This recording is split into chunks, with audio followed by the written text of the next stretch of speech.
बिस्मिल्लाहिर्रहमानिर्रहीम, अस्सलाम वालेकुम, गुड मॉर्निंग मुल्तान। कैसे हैं आप लोग? उम्मीद करती हूँ बिल्कुल ठीक ठाक होंगे और दुआ करते हैं आज का दिन आपका बहुत ही अच्छा गुजरे, हंसते हुए मुस्कुराते हुए खैर आफियत के साथ गुजरे। नाज़रीन, आप देख रहे हैं रोही एट 10 और मैं हूँ आपकी होस्ट आसमा नौरीन। एक नई सुबह में आपको खुशामदीद कहते हैं। आज के दिन जो हमारे प्रोग्राम में बता दें कि क्या क्या होने वाला है। तो आज हम थोड़ा फ्रीलांसर पे जो है वो भी बात करेंगे और साथ साथ हम बात करेंगे जो हमारी मुल्तान की टॉप स्टोरीज हैं उनको डिस्कस करेंगे। और हमेशा एक अपने प्रोग्राम में एक अच्छी बात भी करती होती हूँ कि इंसान को जो है ना, अभी जो हमारे मुल्क की सूरत हाल चल रही है वो बहुत ज़्यादा ही कशीदा है। आप सबको पता है कि हर बंदा जो है इस टाइम परेशान दिखाई देता है। हमेशा हम इसी भी बात को, इसी चीज़ को लेकर चल रहे होते हैं कि मसाइल जितने भी दिन ब दिन हैं वो कम नहीं हो रहे, बढ़ते जा रहे हैं।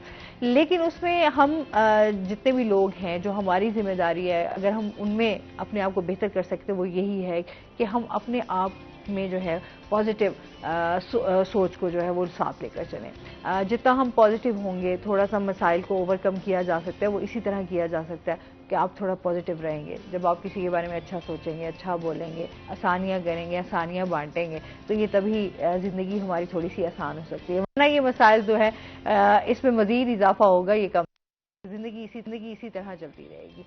तो अपने प्रोग्राम का सिलसिला आगे बढ़ाते हैं। हमारे साथ जो गेस्ट मौजूद हैं उनका तारुफ करवा देते हैं। आज हमारे साथ मौजूद हैं जी हमारे रोही के रिपोर्टर अली रियाज। अस्सलाम वालेकुम, कैसे हैं आप अली? ठीक ठाक हैं? बिल्कुल ठीक हूँ। वेलकम करते हैं अपने शो में आपको। Thank you so much. अच्छा जी, जिस तरह हमने कल भी बात की थी और आज जश्न बहारा पे हम बात करने जा रहे हैं।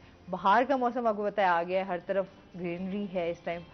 नई जो है वो शाखें भी निकल रही हैं, टहनियों पे पत्ते भी निकल रहे हैं, फूल खिल रहे हैं, तो एक अच्छी फिजा भी है। लेकिन उसके साथ साथ क्योंकि मौसम जब चेंज हो रहा होता है तो मौसम चेंज होने के साथ साथ आपने अपनी सेहत का भी बहुत ज़्यादा ख्याल रखना है। ऐसा है कि नहीं? सेहत तो बहुत ज़रूरी है। देखिए ना, कहते हैं अगर जान है तो जहान है। हाँ तो अगर आप तंदुरुस्त हैं तो आप सब इंजॉय कर सकते हाँ, हैं। बिल्कुल मौसम ऐसा ही बदलता रहेगा, सर्दी आ जाएगी, गर्मी आ जाएंगी, बहार और खिज़ा, ये एक स्पेल चलेगा, लेकिन है।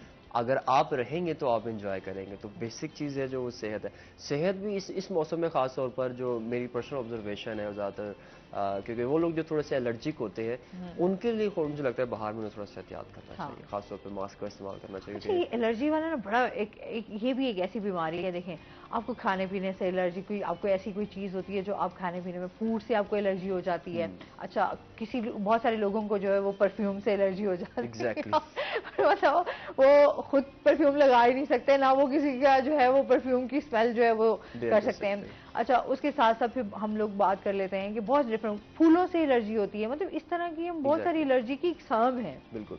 इसमें देखें ना, जो मेन चीज़ है, अगर हम देखें ना, इसकी रीज़न क्या है, कोर रीज़न हमें असल में हमारे साथ होता क्या है। सपोज अगर किसी को पोलन एनर्जीज है तो वो बेसिकली आप ना, जो आपकी सेंसिटाइजेशन थी वो डिसेंसिटाइज हो गई है। कि जो एक नेचुरली चीज़ आपको आपने फील करना था, अब आपकी बॉडी उसको ऑब्जर्व नहीं कर रही, आप बॉडी उसको बर्दाश्त नहीं। There is something problem.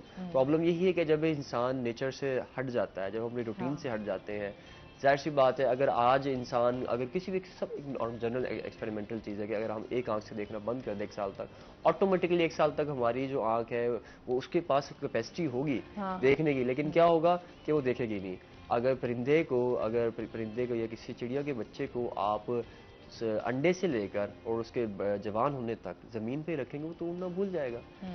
Same as it is case humans में, हम में भी ऐसे ही है कि हम जिस चीज़ से दूर भागते हैं या जिस चीज़ को हम फील करना छोड़ देते हैं, जैसे अब इसकी सबसे बेस्ट एग्जांपल ये है कि मैं एक परसों एक आर्टिकल पढ़ा था, न्यूज़ आर्टिकल के, जो अर्ली राइजर जो है ना, this is the best therapy, कि सुबह के वक्त उठना और सूरज को निकलते देखना। अब मुझे याद नहीं पड़ता कि मैंने अपनी बात करूं, मैंने पिछले 1.5 माह के दरमियान से मैंने सूरज को निकलते नहीं देखा। आंख ही 6 बजे के बाद 7 बजे खुलती है, तो हम वो चीज़ें भूल गए हैं। I mean it's a therapy. और सन राइजिंग तो, और उसके बाद फिर जो शाम का वक्त है, तुलुए आफ्ताब और गुरूब आफ्ताब, ये वो दो चीज़, ऐसे मंजर है जो कि ऑटोमेटिकली हमारे जो एंजाइटी के पेशेंट्स हैं, डिप्रेशन के पेशेंट्स हैं, उनके लिए हीलिंग है। अच्छा, ये अब क्योंकि ये चीज़ें हमारे साथ चल रही हैं। अच्छा, बात ये है कि बस हमने इस चीज़ को एक्सेप्ट भी करना है। हम लोग एक्सेप्ट नहीं करते एक्सेप्ट ना। नहीं करते, अब बिल्कुल। मैं कहूँ कि हाँ, सम टाइम मुझे भी एंजाइटी, और मैं तो खैर एक टाइम मैंने डिप्रेशन भी काटा हुआ है, तो मुझे इस चीज़ का बड़े अल्लाह अच्छे से अकबर। वैसे तो मुझे देख के लोग कहते नहीं है कि इसे कभी डिप्रेशन मोहब्बत हुआ प्यार हो। का डिप्रेशन तो नहीं था कहीं। तो डिप्रेशन आपको बहुत सारी चीज़ों में होता है, ये आपकी लाइफ में बहुत सारी चीज़ें हालात चल रहे होते हैं।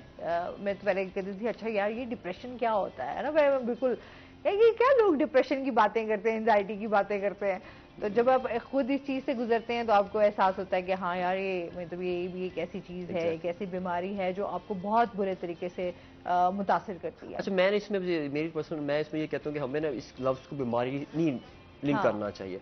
आई मीन नहीं, डिप्रेशन, ये है एंजाइटी। क्योंकि आप अगर आप डॉक्टर के उसमें जाएं तो आपको ये चीजें हाँ, ये लेकिन अब रियल इतनी हाँ। कॉमन हो चुकी है क्योंकि हर बंदा डिप्रेशन में है, असल में उसने कहा हम मैं लोग बीमार हूँ। असल में ना हम लोगों ने बहुत डिप्रेशन को ना आम सा ले लिया आम ना, से ले तो लिया। आपने थोड़ी सी भी टेंशन हुई ना तो हमने कहना यार अच्छा यार नहीं नहीं हमें डिप्रेशन। अब बच्चों के हालात चेक कर लो यार, हमारे घर के बच्चे कहते हैं अगर हम उनसे थोड़ी सी यार हमें डिप्रेशन हो रहा है हमसे बात नहीं करो, तो मतलब ये इस तरह के बच्चों में भी ये चीज कॉमन हो चुकी है डिप्रेशन बिल्कुल में। ऐसा ही है। लेकिन हाँ ये एक ऐसी चीज है अगर किसी को है तो वो इससे बड़े बुरे तरीके से मुतासिर होता है। लेकिन हाँ ग्रीन, मैंने कल भी बात की थी बड़ी अच्छी, कि जो ग्रीनरी है ना ये आपको हमेशा अच्छी वाइब्स देती है। Natural therapy. आप नेचुरल, जब मैं खैर हमारे घर में भी लॉन बड़ा अच्छा, अब्बू ने पौधे शौधे फुल ऐसे घर में सजाए हुए, तो जब भी सुबह उठती हूँ तो मैं लाजमी उनको देखती हूँ, और शाम के अक्सर जो है वो पौधों को पानी देना, ये भी आपकी बड़ी अच्छी थेरेपी है।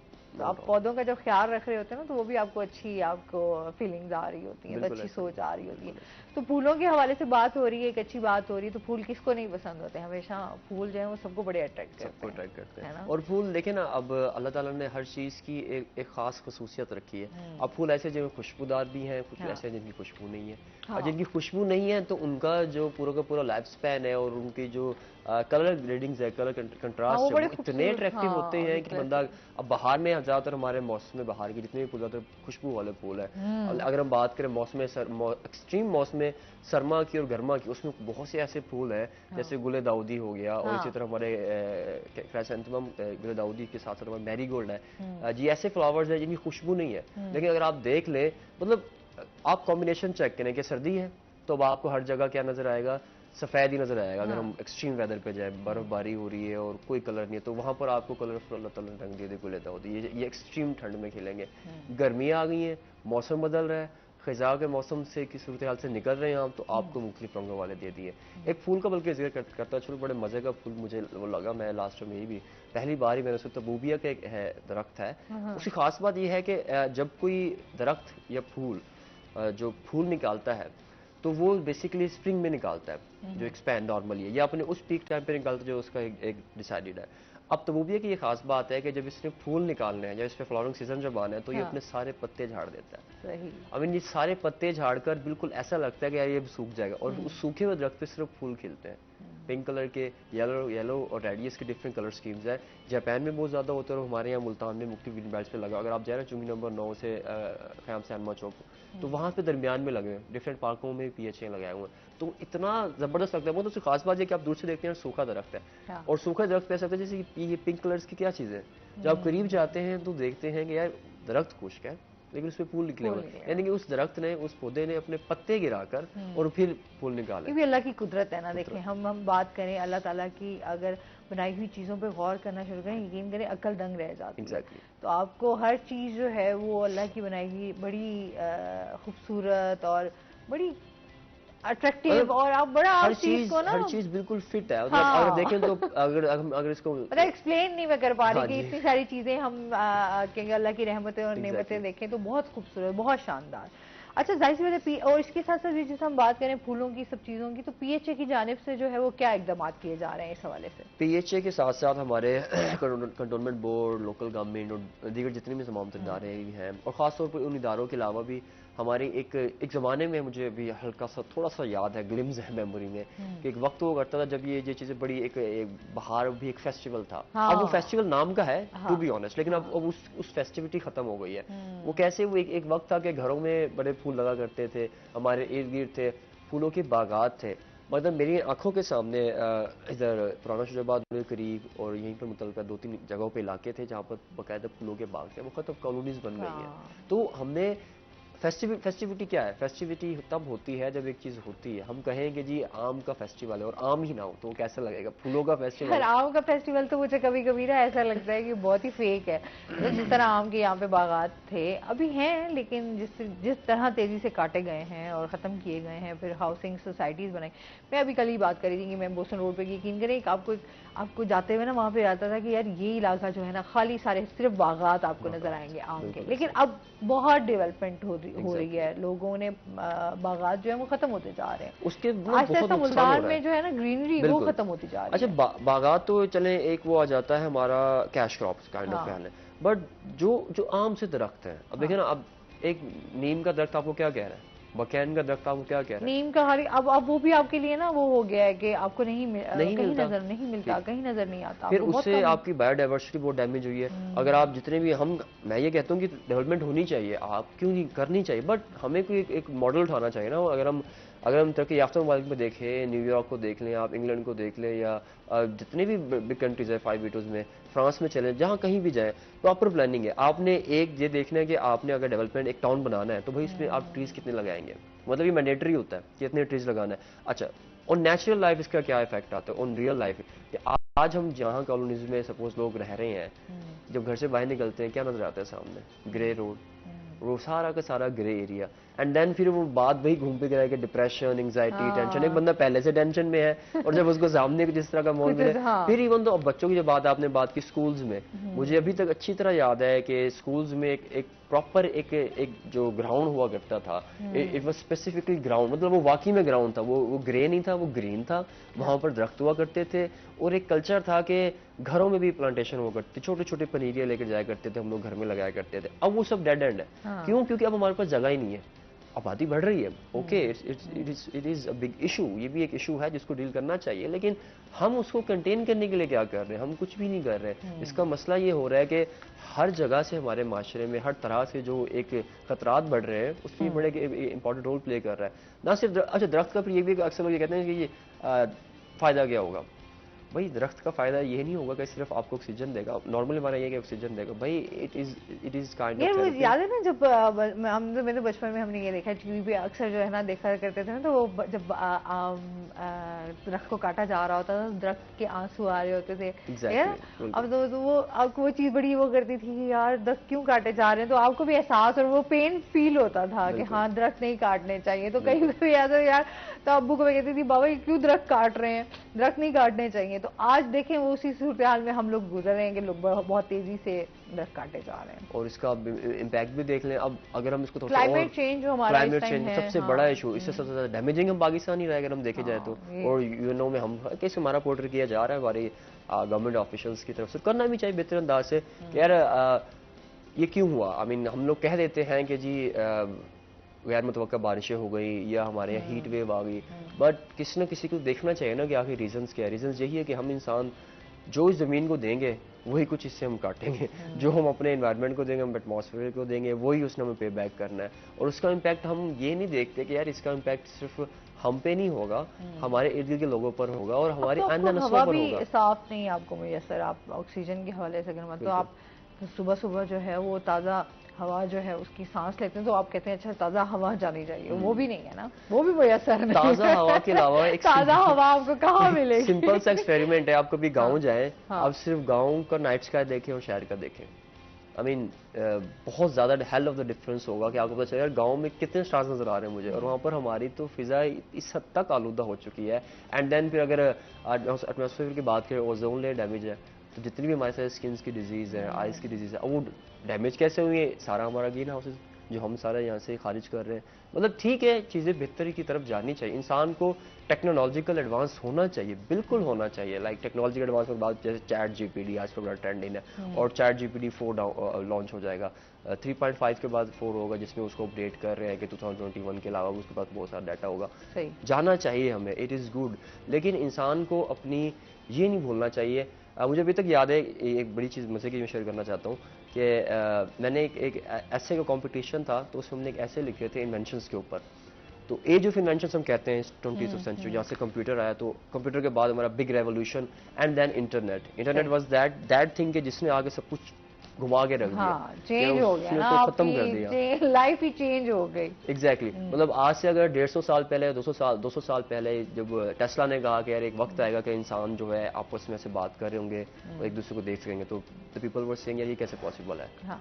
ये पॉसिबल ही नहीं था। लेकिन उसके बाद जैसे ही मार्कोनी ने रेडियो ईजाद किया, वेव्स हमारे पास आ गई, रेडियो वेव्स आ गई, हमने बात करना शुरू कर दी कि आवाज़ पहुंच सकती है। जब आवाज़ पहुंच सकती है तो आज हमारी तस्वीर पहुंच रही है। और आज का तो ये आलम है कि मैं यहाँ बैठा हूँ और मैं अटलांटिक का कॉन्टेंट में है, सब कॉन्टिनेंट में किसी से बात कर सकता हूँ, कुछ भी कह सकता हूँ विद इन द सेकेंड्स।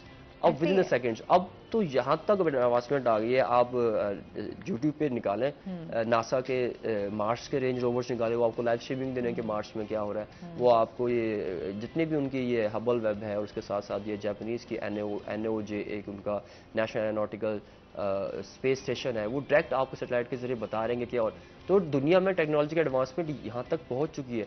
लेकिन हमें जो बेसिक चीज़ है उस पर कॉम्प्रोमाइज़ नहीं करना चाहिए। वो ये है कि वी आर द ह्यूमंस, और इंसान इंसानियत से होता है। हाँ। और इंसानियत यही है कि इंसान अपने सर्कल में रहे, जिए, चीज़ों को, अपने एटमॉस्फेयर को बेहतर रखे और अपनी अच्छी सेहत, बात घूम फिर के वहीं पर ही आती है कि हम इसलिए डिपेंडेंट ना हो जाए। सेहत का भी अपना ख्याल रखें, और सेहत का ख्याल तभी रखेंगे जब हमारे इर्द गिर्द की चीज़ें बेहतरीन होंगी। इर्द गिर्द चीज़ों में हमारे माहौल से लेकर, अच्छा इसमें भी दो चीज़ें इर्द गिर्द लोग कहते हैं जानदार और बेजान। हाँ। कि हमारी जो बेजान चीज़ें हैं they are not part of our ये तो हम स्कूल में बुक्स में भी पढ़ते होते थे, जानदार और बेजान। बेसिक हाँ बिल्कुल, इसमें मजीद भी बात, हाँ चिट-चैट हमारी जारी रहेगी। नाज़रीन, जिस तरह मौसम की बात हो रही है, सेहत की बात हो रही है, तो सबसे पहले मौसम की बात कर लेते हैं, मौसम का हाल जान लेते हैं। चलते हैं अपने सेगमेंट की तरफ, टुडेज वेदर।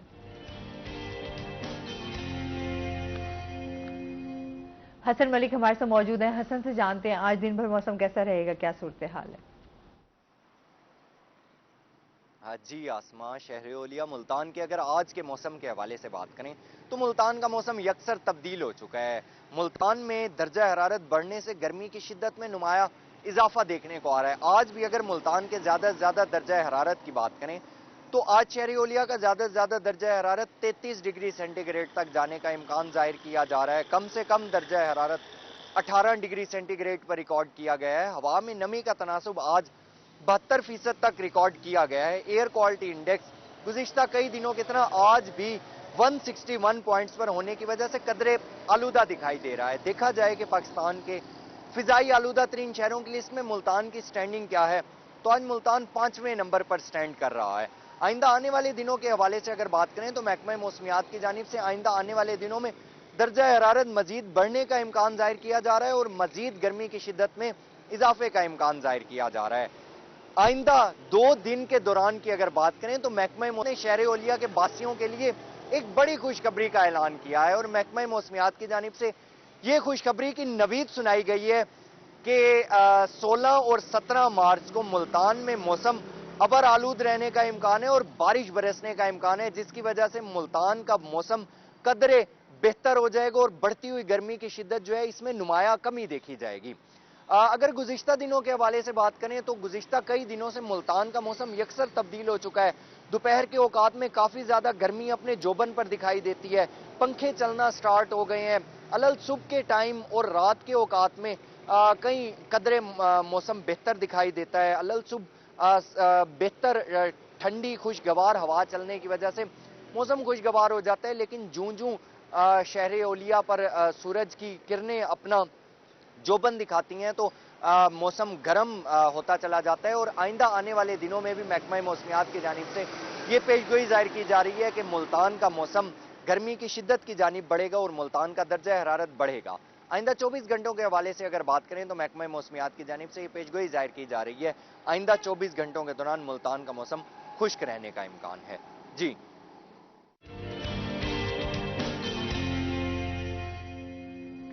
बहुत शुक्रिया हसन मलिक आपका। अच्छा, उन्होंने ये भी कहा है कि शायद बारिश हो जाए। हाँ, बारिश का स्पेल बारिश का है कि आएगी तो काफी 27 से भी बारिश से भी एक बड़ा इम्पैक्ट ये भी होगा कि मौसम खासा बेहतर हो जाएगा। लेकिन आगे रमजान मुबारक है तो हमारे लिए आगे खैर से माशाल्लाह मैं कहती हूँ आगे नेक्स्ट वीक में जो है हम लोग रमजान की तैयारियां भी जो अभी साथ साथ चल रही हैं, इसमें मजीद भी बात होगी। नाज़रीन, अभी हमने जाना है ब्रेक पे, हमारे साथ रहिएगा।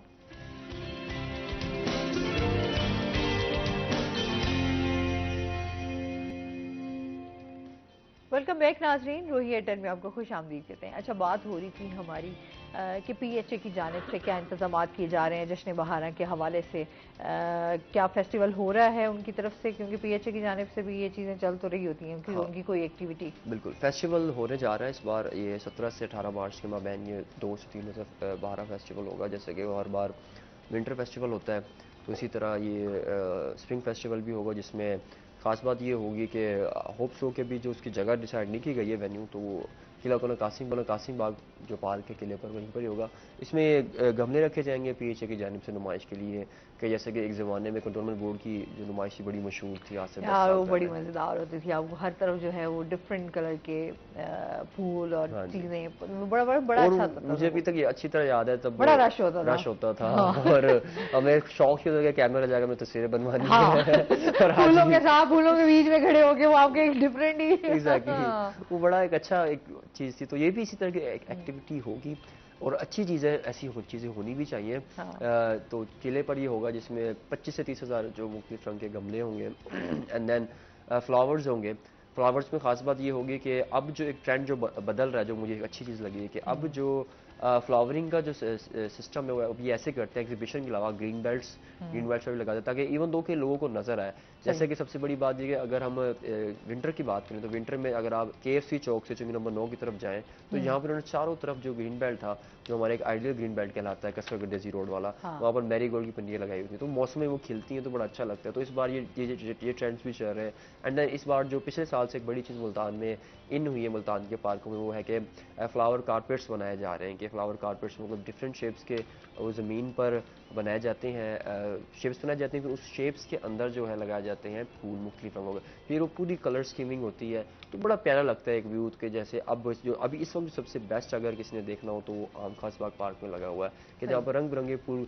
अब तो मेरे ख्याल से क्योंकि मार्च शुरू हो गया, तो अब वो बहारा की शिफ्ट हो जाएगी, तो विंटर में वो बड़े प्यारे और बड़ा मंजर प्यारा है पेश करते हैं। तो बाहर में अब इस बार वहाँ पे लगाए जाएंगे, और एक अच्छा जो जश्न बहारा फेस्टिवल में होगा। शायद इसको थोड़ा सा प्रोलॉन्ग ना कर पाए, क्योंकि माह रमज़ान है आगे, तो फिर इस चीज़ों को थोड़ा सा कंटेन करना पड़ता है, हाँ, इस बिल्कुल चीज़ें ऐसे ही मैनेज हो है। जाएंगे, कि फिर माह रमज़ान की फिर लाइफ ही बदल जाती है, फिर एक्टिविटीज़ बहुत अच्छा, ज़्यादा वो लग पूरा होती है। महीना अपना एक उसकी एक अहमियत है, बिल्कुल ऐसे ही है। जाहिर सी बात है।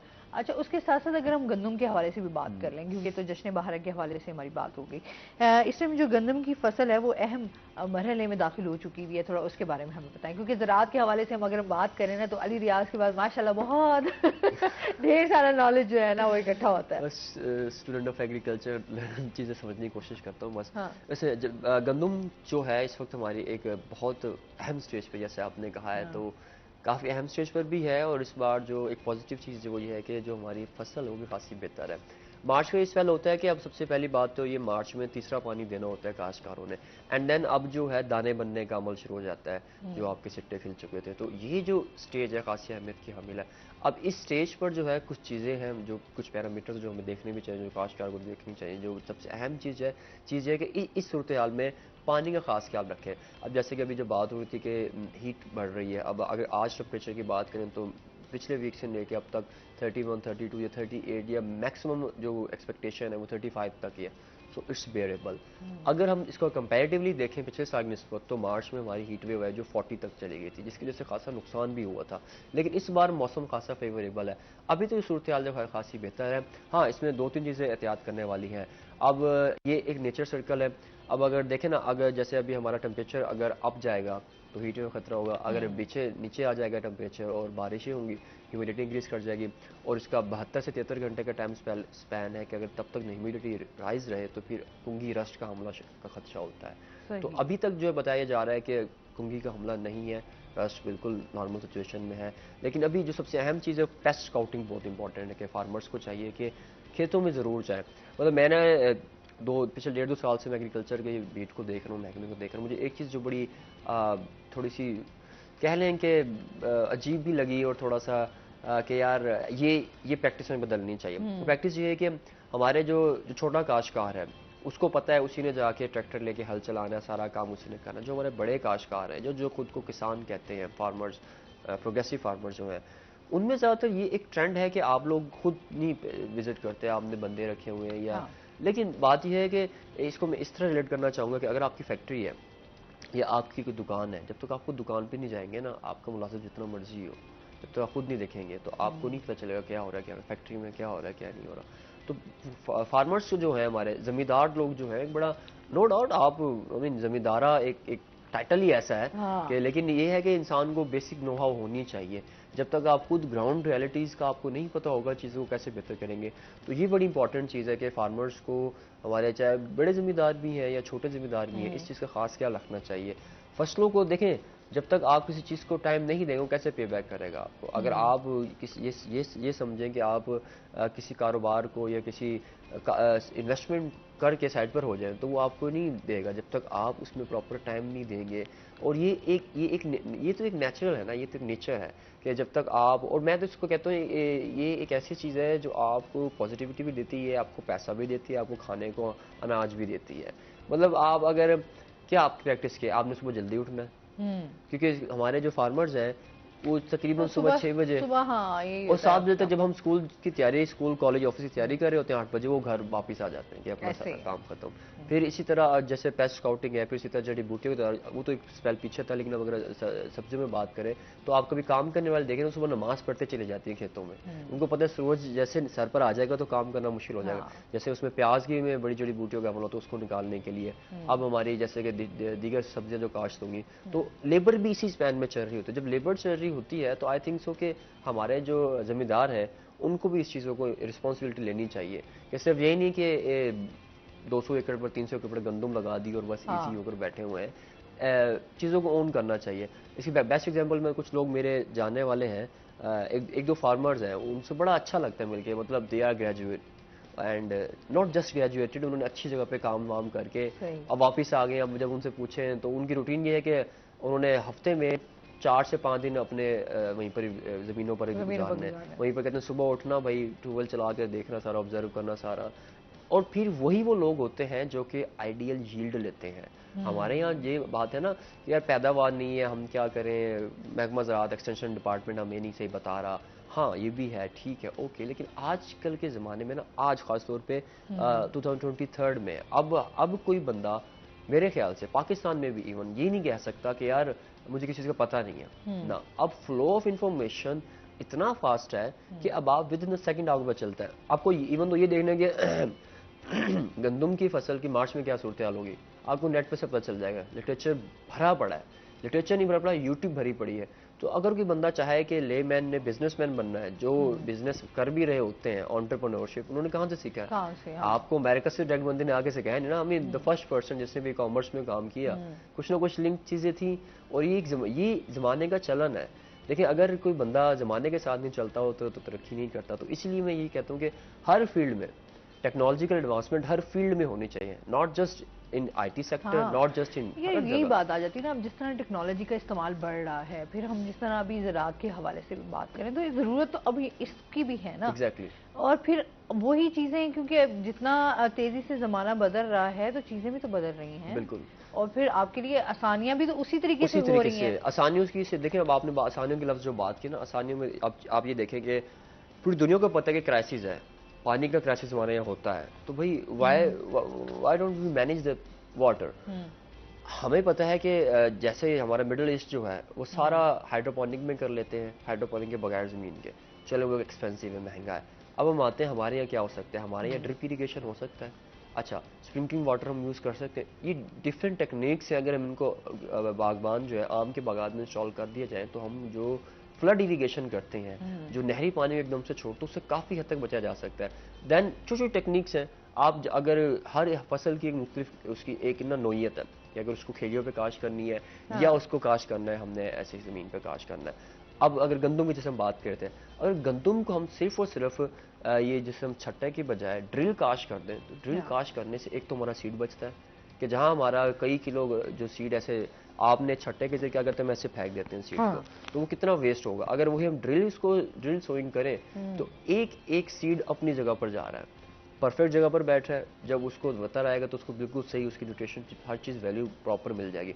इसी तरह आप जब हार्वेस्टिंग की गंदम तैयार है, अब हार्वेस्टिंग का जब सारा सिनेरियो आएगा तो हम इसको बेहतर अंदाज से क्यों नहीं कर सकते। पता सबको है, टेक्नोलॉजी सबके पास भी है। हाँ, इसमें एक फैक्टर ज़रूर है कि हमारे जो हुकाम बाला हैं, जो मुतल्लिका इदारे हैं, उनको उसमें वाइटर रोल प्ले करने की जरूरत है, जो वो नहीं कर रहे हैं, क्योंकि वो नहीं कर रहे हैं। दैट्स वाई अगर मुल्तान में एक्सटेंशन डिपार्टमेंट इतना वेल स्टैब्लिश है, साउथ पंजाब में वेल स्टैब्लिश है, तो साउथ पंजाब की हमारी ज़राअत की ज़राई इजनास की जो यील्ड है पिछले 10 साल से क्यों नहीं बढ़ रही, कम हो रही है ना। कम होने की वजह है कि या तो आप काम नहीं कर रहे, हाँ। या हमारा जो फार्मर एंड पे जो प्लान है, जो बंदा है, उसको इन्फॉर्मेशन नहीं मिल रही। अब एक्सटेंशन और बार बार एक्सटेंशन नाम ले लो कि एक्सटेंशन वो है हमारा तोसी का डिपार्टमेंट हुकूमत का, कि जिसने चीज़ों को जिसने दरमियान ब्रिज बनना है रिसर्च और फार्मर, उसने पहुंचाना है उनको।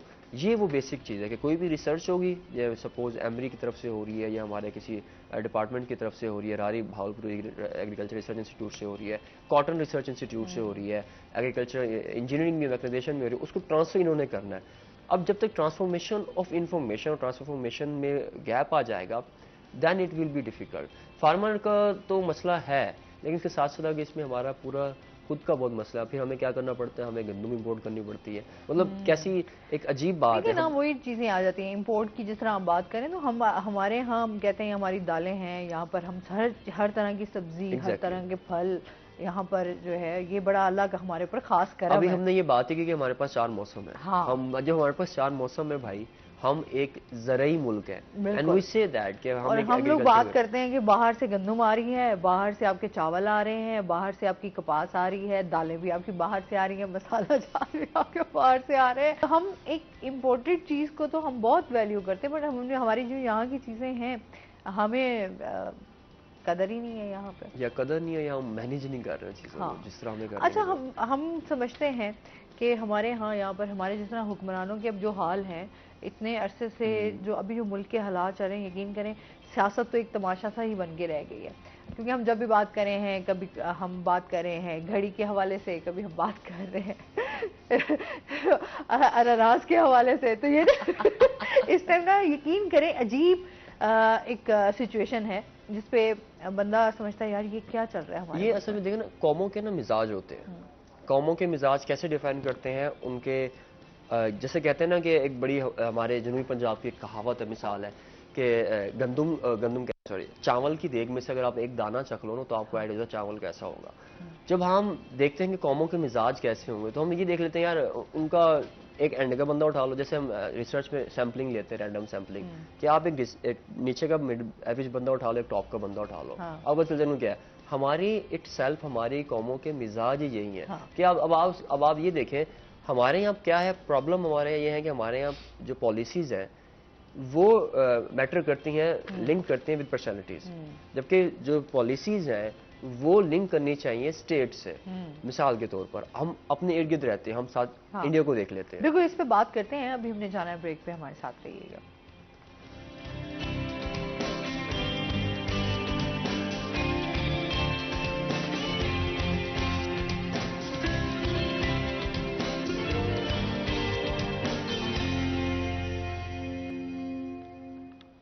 वेलकम बैक नाजरीन, रोही एयरटेल में आपको खुश आमदीद कहते हैं। और ब्रेक के बाद हमारे साथ गेस्ट भी मौजूद हैं, उनका तारुफ करवा देती हूँ। आज जो हमारे साथ गेस्ट मौजूद है, मैं समझती हूँ हमेशा एक बात करती हूँ कि जो ख़वातीन हैं, जो हम जिस माशरे में रह रहे हैं, अब आज के दौर मर्दों के शाना बशाना काम भी कर रही हैं, और जो आज हमारे साथ गेस्ट मौजूद हैं उन्होंने बहुत कम वक्त में ही बहुत कुछ सीखा है। इस टाइम अपना एक बिज़नेस भी चला रही हैं, और बहुत सारे ऐसे जो ख़वातीन जो घर बैठे चाहती हैं कि हम पैसे कमा सकें, अच्छे पैसे कमा सकें, अच्छी हमारी अर्निंग हो सके, क्या ऐसे काम करने चाहिए। तो आज उनके पास बहुत सारी टिप्स भी हैं जो वो देंगी। मुक़द्दस मलिक हमारे साथ मौजूद हैं, जो कि फ्रीलांसर हैं। अस्सलाम वालेकुम, कैसी हैं आप मुक़द्दस? ठीक ठाक? अल्लाह का शुक्र। आप क्यों कहते हैं अपने शो में आपको? अच्छा, जिस तरह मैंने स्टार्ट में बात की थी, सबसे पहले तो ये माइंड में आता है ना, फ्रीलांसिंग है क्या? Freelancing it's not a skill. मैं इस चीज़ को कहती हूँ, स्किल आपके अंदर होती है, आपको खुद उसमें फाइनलाइज करना होता है कि आप कर क्या सकते हो। चाहे आप कोई भी बिजनेस सेटलमेंट कर लो, पेमेंट आपको अगर ये समझे कि ऑनलाइन में इन्वेस्टमेंट ज़्यादा है और इन्वेस्टमेंट कम है और पेमेंट ज़्यादा है, हमारी कोई भी स्किल है हमें उसमें पेमेंट मिलती है। सिर्फ हमें उसे गेन करना आना चाहिए, हमें बिजनेस सेटलमेंट करनी आनी चाहिए कि बिजनेस होता क्या चीज़ है। बेसिकली हम लोग फ्रीलांसर्स को इसलिए प्रमोट करते हैं क्योंकि फ्रीलांसर्स डॉलर्स में इनकम जनरेट करते हैं। हम लोग डॉलर्स में भी इनकम जनरेट कर सकते हैं। बहुत सारे ऐसे प्लेटफॉर्म्स हैं जिनमें हम लोग इनरोल कर सकते हैं। सिर्फ बेसिक हम लोगों को लर्निंग करना है। आया वो हम लोग स्टडी ड्यूरेशन में करें या हम लोग प्रैक्टिकल लाइफ में करें या कहीं पे भी करें, हम लोगों ने उसको बिल्ड करना है कि हम लोगों ने किस तरह से अपने आप को चलाना है, अपने घर का सर्वाइवल और सर्कल कैसे बिल्ड करना है और लोगों के सामने प्रमोट कैसे होना है। आपकी जर्नी कैसी रही, कैसे ख्याल मेरी आया, जर्नी कैसे? तो काफ़ी पेनफुल है, लेकिन पेनफुल है तो सक्सेस है। हाँ, ये हकीकत है, जब तक आप उस पेन से जब तक आप गुजरते नहीं है ना, जीरो से स्टार्ट नहीं करते हो, बिल्कुल, बिल्कुल। तब तक आप सक्सेस नहीं कर सकते। और मेरे जितने भी फील्ड वर्कर्स हैं, जितने भी एम्प्लॉयज़ हैं, सब लोग जीरो से स्टार्ट करते हैं। सही। और जब भी आप जीरो से स्टार्ट करते हो, हमेशा आप सक्सेस करते हो। हाँ। क्योंकि उसमें आपको हर एक स्टेप में ना हर एक पर्सन की पेन फील होती है। और सीखने को बहुत कुछ मिलता बहुत है कुछ सीखने आपको को ये। मिलता है आपको हर एक पर्सन का, इवन दैट आपको फैमिली का भी फेस देखने को मिलता है। हाँ, कि आपको फैमिली कितना सपोर्ट कर रही है। अल्हम्दुलिल्लाह मेरी फैमिली बहुत सपोर्टिव है, इस मामले में मुझे बहुत सपोर्ट करती है, लेकिन मोस्टली पर्सन्स की फैमिली सपोर्ट नहीं करती। और वो कहते हैं कि मतलब स्टार्ट में मेरा ये होता था कि मुझे लोग कहते थे कि पागल हो जाएगी। मतलब किसी से कम्युनिकेट नहीं करना और इंट्रोवर्ट बन के किसी के साथ बात नहीं करनी, सिर्फ अपना लैपटॉप और कंप्यूटर सही और मोबाइल। अच्छा, ये इस पे मेरी आपका सारा होता है। यही दुनिया, और अभी भी स्टिल यही दुनिया। हम लोग अक्सर इसी बात पे रहते हैं ना कि ये जब से ये चीजें आई हैं तो लोग बहुत ज्यादा कम्युनिकेशन गैप आ चुका है, लोग अब बहुत ज्यादा। हाँ, लेकिन जाहिर सी बात है कि काम भी है, स्किल्स की जैसे बात बिल्कुल कर रहे थे हम कि घर बैठे खवातीन हैं जो बच्चियां हैं जो रोजगार के हवाले से परेशान भी होती हैं, कुछ कमाना चाह रही होती हैं, कुछ अच्छा वो कहते हैं ना, उनको ये नहीं होता कि यार हम अगर जॉब नहीं कर सकती चलें घर बैठे कुछ इस तरह अर्निंग हो जाए, कुछ ना कुछ किया जाए ताकि हमारा सिस्टम जो है वो चलता रहे। तो क्या कहना चाहेंगी, किस तरह का बिजनेस कर सकती हैं? इसमें बिजनेस ये होता है कि आपको मैंने खुद स्टार्ट किया था। मेरा स्टार्टअप जो था, वो मेरी जर्नी जो थी वो मेरी नॉर्मली प्रोडक्ट सेलिंग परचेजिंग पे थी। ठीक है। मैंने घर में बैठ के डिफरेंट अपने क्राइटेरिया, अपने कॉन्टेक्ट्स में स्टोरीज वगैरह लगानी व्हाट्सएप पे, और इस तरह से कुछ ऑर्डर्स आ जाने, कुछ नहीं आने, कुछ लोग प्राइस पूछ के चल जाते जैसे मार्केट में मार्केटिंग। तो इस तरह से, क्योंकि हर किसी के अफोर्डेबल होता है, किसी का नहीं होता, किसी को पसंद आता है, किसी को नहीं आता, तो वो कुछ लोग प्राइस पूछते हैं और वो चले जाते हैं। तो मैंने स्टार्टअप इसी से लिया था। सही। तो यहीं से स्टार्ट किया। एक दो पर्सन्स हैं जो मार्केट में बैठे हुए हैं, वो मुझे सपोर्ट करते थे। मैंने उनके पास जाना, उनसे प्रोडक्ट उठानी और मैंने पब्लिश कर देनी, पब्लिश करनी। मुझे जब ऑर्डर्स आने मैंने उन्हीं से उठा के लेनी, मेरी कोई इन्वेस्टमेंट नहीं होती थी इसमें। सही। प्रॉफिट मार्जिन में इसमें कमा लेती थी। और अच्छा, ये भी एक वो कहते हैं ना स्किल है, आपके टैलेंट है कि आप किस तरह। मैंने आपको स्टार्ट में बात की कि बिजनेस करना आपको आना चाहिए। आप मेरे पास एक क्लाइंट था मेरा, वो नाम तो नहीं लेना चाहूंगी, लेकिन बहुत नाइस पर्सन था। वो मंथली मेरे से अराउंड पाकिस्तानी 1.5 लाख की शॉपिंग करता था सिर्फ अपनी गर्लफ्रेंड के लिए। अच्छा। चले, ये भी एक अच्छी एक्टिविटी है। अच्छा, अब उनकी तरफ से मुझे बहुत कुछ प्रॉफिट होता था। इतना प्रॉफिट होता था कि अगर मैंने एक ड्रेस उसकी के लिए लिया है ना, तो एक ड्रेस मेरा फ्री आ जाता था। सही। मेरा इतना प्रॉफिट होता था, मुझे इन चीजों में शौक बहुत ज्यादा था। मतलब ऑनलाइन आप अच्छी खासी जो है। फिर उसके बाद मैंने एक जर्नी स्टार्ट की अमेज़न। ठीक है। अमेज़न स्टार्ट किया, फिर साथ में फ्रीलांसिंग स्टार्ट की। फ्रीलांसिंग एक वही चीज़ है कि आपको स्किल आनी चाहिए, आप फ्रीलांस कर लेते हो। लाइक जैसे मैंने आपको बताया कि मैं किसी शॉपकीपर से जाके, शॉप पर्सन से जाके मैं शॉप प्रोडक्ट लेती थी और प्रोडक्ट अपनी आगे परचेज करके और उसको सेल कर देती थी। जो प्राइस आती थी वो मैं उसको दे देती थी, अपना प्रॉफिट मार्जिन रख लेती थी। फ्रीलांसर यही है। ठीक है। तो इसकी अमेज़न क्या है, थोड़ा सा इसके बारे में भी लोगों को। अमेज़न जो है, अमेज़न एक प्रोडक्ट सेलिंग परचेजिंग प्लेटफॉर्म है। इसमें आप प्रोडक्ट सेलिंग परचेजिंग कर सकते हैं, जैसे हम ऑनलाइन मार्केट में या फिजिकल मार्केट में खुद जाके परचेज करते हैं। अमेज़न पे हम लोगों को कहीं आना जाना नहीं पड़ता। यूएस पर्सन जो होते हैं वो बहुत ज्यादा बिजी पर्सन, उनकी लाइफ बहुत ज्यादा बिजी होती है। वो कहीं कुछ परचेजिंग करने के लिए उनके पास इतना टाइम नहीं होता कि वो मार्केट में कुछ जाके अपनी ग्रोसरी या अपनी स्टेशनरी वगैरह कुछ परचेज करें, वो ऑर्डर करते हैं। सही। तो वहाँ पे ऑनलाइन इसलिए ज्यादा बहुत चलता है, तो इसलिए हम लोगों को डॉलर्स में पेमेंट आती है। सबको इस टाइम जो है ना बड़ा क्रेज है डॉलर। और ये देखा जाए कि डॉलर का रेट जिस तरह ऊपर जा रहा है, लोग कहते हैं कि यार जितना शॉर्टकट हो, शायद पता नहीं इधर बहुत ज्यादा पैसे कमाए जा रहे हैं, तो खैर लोग आ भी रहे हैं। क्या कहना चाहेंगी, वाकई कोई इतना इजी करना चाहिए? इजी नहीं है, स्टक है थोड़ा बहुत, लेकिन करने को कुछ भी इम्पॉसिबल नहीं है। पॉसिबल है सब कुछ, आप कुछ भी कर सकते हो। लाइफ में कुछ भी करना चाहो आप कर सकते हो। लाइक अगर आपको चाहिए, आपने अमेजोन ऑनलाइन वर्किंग करनी है, ऑनलाइन में सिर्फ अमेजोन नहीं है, मैं और भी बहुत सारी चीज़ें मतलब इस टाइम मैं जो करवा रही हूँ, मैं और भी बहुत सारी चीज़ों को मतलब ट्रेन कर रही हूँ। मतलब बीच में लोकल ई कॉमर्स भी आ जाता है, बीच में एसईओ भी आ जाता है, Google ads, Facebook ads, Instagram, digital marketing, ये सारी चीज़ें प्लेटफॉर्म्स बीच में आ जाते हैं। एक अमेजोन नहीं है, अमेजोन का तो सिर्फ बस एक वो नाम है, एक वो ब्रांड है। उसके साथ ईबे, वॉलमार्ट, ये भी चीज़ें बहुत ज़्यादा चलती हैं और इसमें बनिस्बत अमेजोन के आपको इन पे ज़्यादा प्रॉफिट होता है। अच्छा, ठीक है। अमेजोन के रिलेटेड अगर ये हम सब पाकिस्तानियों को पता है कि अमेजोन है, हाँ, हमें यही पता है सिर्फ अमेजोन है।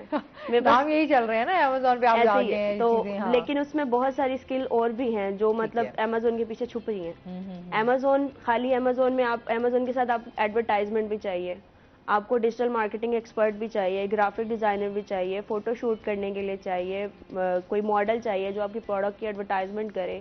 अमेजोन पे पीपीसी रन करने के लिए, रैंकिंग करने के लिए आपकी प्रोडक्ट फर्स्ट पेज पे होनी चाहिए या टॉप 10 में होनी चाहिए। तो उसके लिए भी आपको ऐसा पर्सन चाहिए जो इसकी एसईओ करे। तो ये सारी चीजें रिलेट करती हैं इस चीज से। एक चीज नहीं है, बहुत सारी चीजें, बहुत सारी चीजें। कहते हैं ना, जब आप इसमें ये एक ऐसा दरिया है जिसमें आप जाएंगे तो आपको पता चलेगा, तो आप गहराइयों में डूबते ही जाएंगे, गहराइयों में ही जाएंगे। क्योंकि जब आप भागते हैं पैसे के पीछे, हाँ, कभी भी पैसा आपके पीछे नहीं भागता। जब आप स्किल के पीछे भागते हैं तो पैसा आपके पीछे जरूर आता है। बिल्कुल ऐसे। और मैंने ये स्किल की थी जब मुझे लोगों ने कहा था कि आप नहीं कर सकती हो, आप कुछ नहीं कर सकती, क्योंकि मैं मिडिल ग्रेजुएट हूँ और मैंने कोविड में स्टार्ट किया था। अच्छा। तो कोविड में ही मतलब इसको स्टार्ट किया और अल्हम्दुलिल्लाह मतलब बहुत अचीवमेंट की है मैंने। सही। आप क्या समझती हैं क्या चीज़ें ज़रूरी हैं इसके लिए, अगर आप इस तरफ आते हैं, इस फील्ड में आते हैं? इसके लिए अगर आपको सिंपल आप मार्केटिंग से स्टार्ट करते हो तो आपको एक एंड्रॉयड फ़ोन चाहिए। ठीक है। और अगर आप बेसिक अमेजोन सीखने आते हो या एसईओ सीखने आते हो तो उसके लिए आपको एक लैपटॉप चाहिए या कोई नॉर्मल सा सेकंड जनरेशन ही लैपटॉप या पीसी ले लें, आप लोग को इनफ है आप लोगों के लिए। इंटरनेट होना चाहिए घर पे, नहीं है तो डिफरेंट इंस्टीट्यूट्स बने हुए हैं, इनक्यूबेटर्स बने हुए हैं, बहुत सारे इनक्यूबेटर्स हैं जो आप लोगों को वहाँ पे फ्री ऑफ कॉस्ट भी देते हैं और आपको पेड भी करते हैं। आपको कुछ कोर्सेज होते हैं उनके पेड होते हैं, कुछ फ्री ऑफ कॉस्ट होते हैं। तो उसमें उनको वो बताते हैं कि ये चीज़ें ऐसे करनी है और जब आप इसी कम्युनिटी के साथ इन टच होते हैं तो आपको और भी बहुत सारी चीज़ों के बारे में पता चलता है। एक तो आपको फैसिलिटेट भी वो बहुत ज़्यादा करते हैं क्योंकि हमारी अर्निंग में ना डॉलर्स इनकम आती है। अगर हमारी पीकेआर में कुछ अमाउंट जा रही है कुछ लोगों के लिए, अवेयरनेस के लिए, तो हमें वो ज़्यादा तकलीफ नहीं देती। सही। हम लोगों को अच्छा लगता है, वो एक किस्म सदका जारिया भी होता है कि हम लोगों की हेल्प कर रहे हैं और हमारे तो फैल और भी बहुत सारे लोग इस चीज़ में इन हो रहे हैं। सही। तो ट्रेनिंग्स कितनी जरूरी है, इसके लिए क्या करना चाहिए आपको? इसके लिए सेल्फ ट्रेनिंग बहुत जरूरी है। आप सेल्फ ट्रेनर हो तो आप सेल्फ ट्रेनिंग करो, मतलब आप किसी इंस्टीट्यूटर से कांटेक्ट नहीं करो। अगर आपके पास फैसिलिटीज हैं, आप घर बैठे, आपको इतनी एबिलिटी है कि आपको किसी से पूछने की जरूरत नहीं है, लेकिन हमेशा आपको एक ना एक उस्ताद की जरूरत पड़ती है। और फिर लाइफ में इस तरह का काम है, जाहिर सी बात है, अगर आपको इसके बारे में कुछ नॉलेज नहीं है, नहीं देखा जाए तो यूट्यूब, फेसबुक और एआई जो आप समझती हैं कि YouTube से ये चीजें आपको घर बैठे समझ आ सकती हैं? मैं बेसिकली मैं सेल्फ लर्नर हूँ और मैं सेल्फ पे ही करती हूँ सारा काम। मैं YouTube, गूगल, एआई, मतलब ये जो इनकी जो है ये सारी मैं इन पे ही सारा काम करती हूँ। मैं लर्निंग करती हूँ सेल्फ पे किसी भी, लेकिन वहाँ पे भी देखा जाए तो वहाँ पे भी जो वीडियोस डाली हुई वो भी एक उस्ताद है। बिल्कुल। अच्छा, ये इस तरह की फील्ड है जिसमें आप जो है अगर इस पे आप सीखें तो आप बहुत कुछ कमा सकते हैं और आपका अच्छा सिस्टम चल सकता है। अच्छा जी, बहुत शुक्रिया, बहुत अच्छा लगा आप हमारे शो का हिस्सा बनी। अली रियाज, आपका भी शुक्रिया। और इसके साथ ही नाज़रीन, अभी हमने जाना है ब्रेक पे, हमारे साथ रहिएगा। जब हम ब्रेक से वापस आएंगे तो हमारे साथ कुछ और गेस्ट मौजूद होंगे।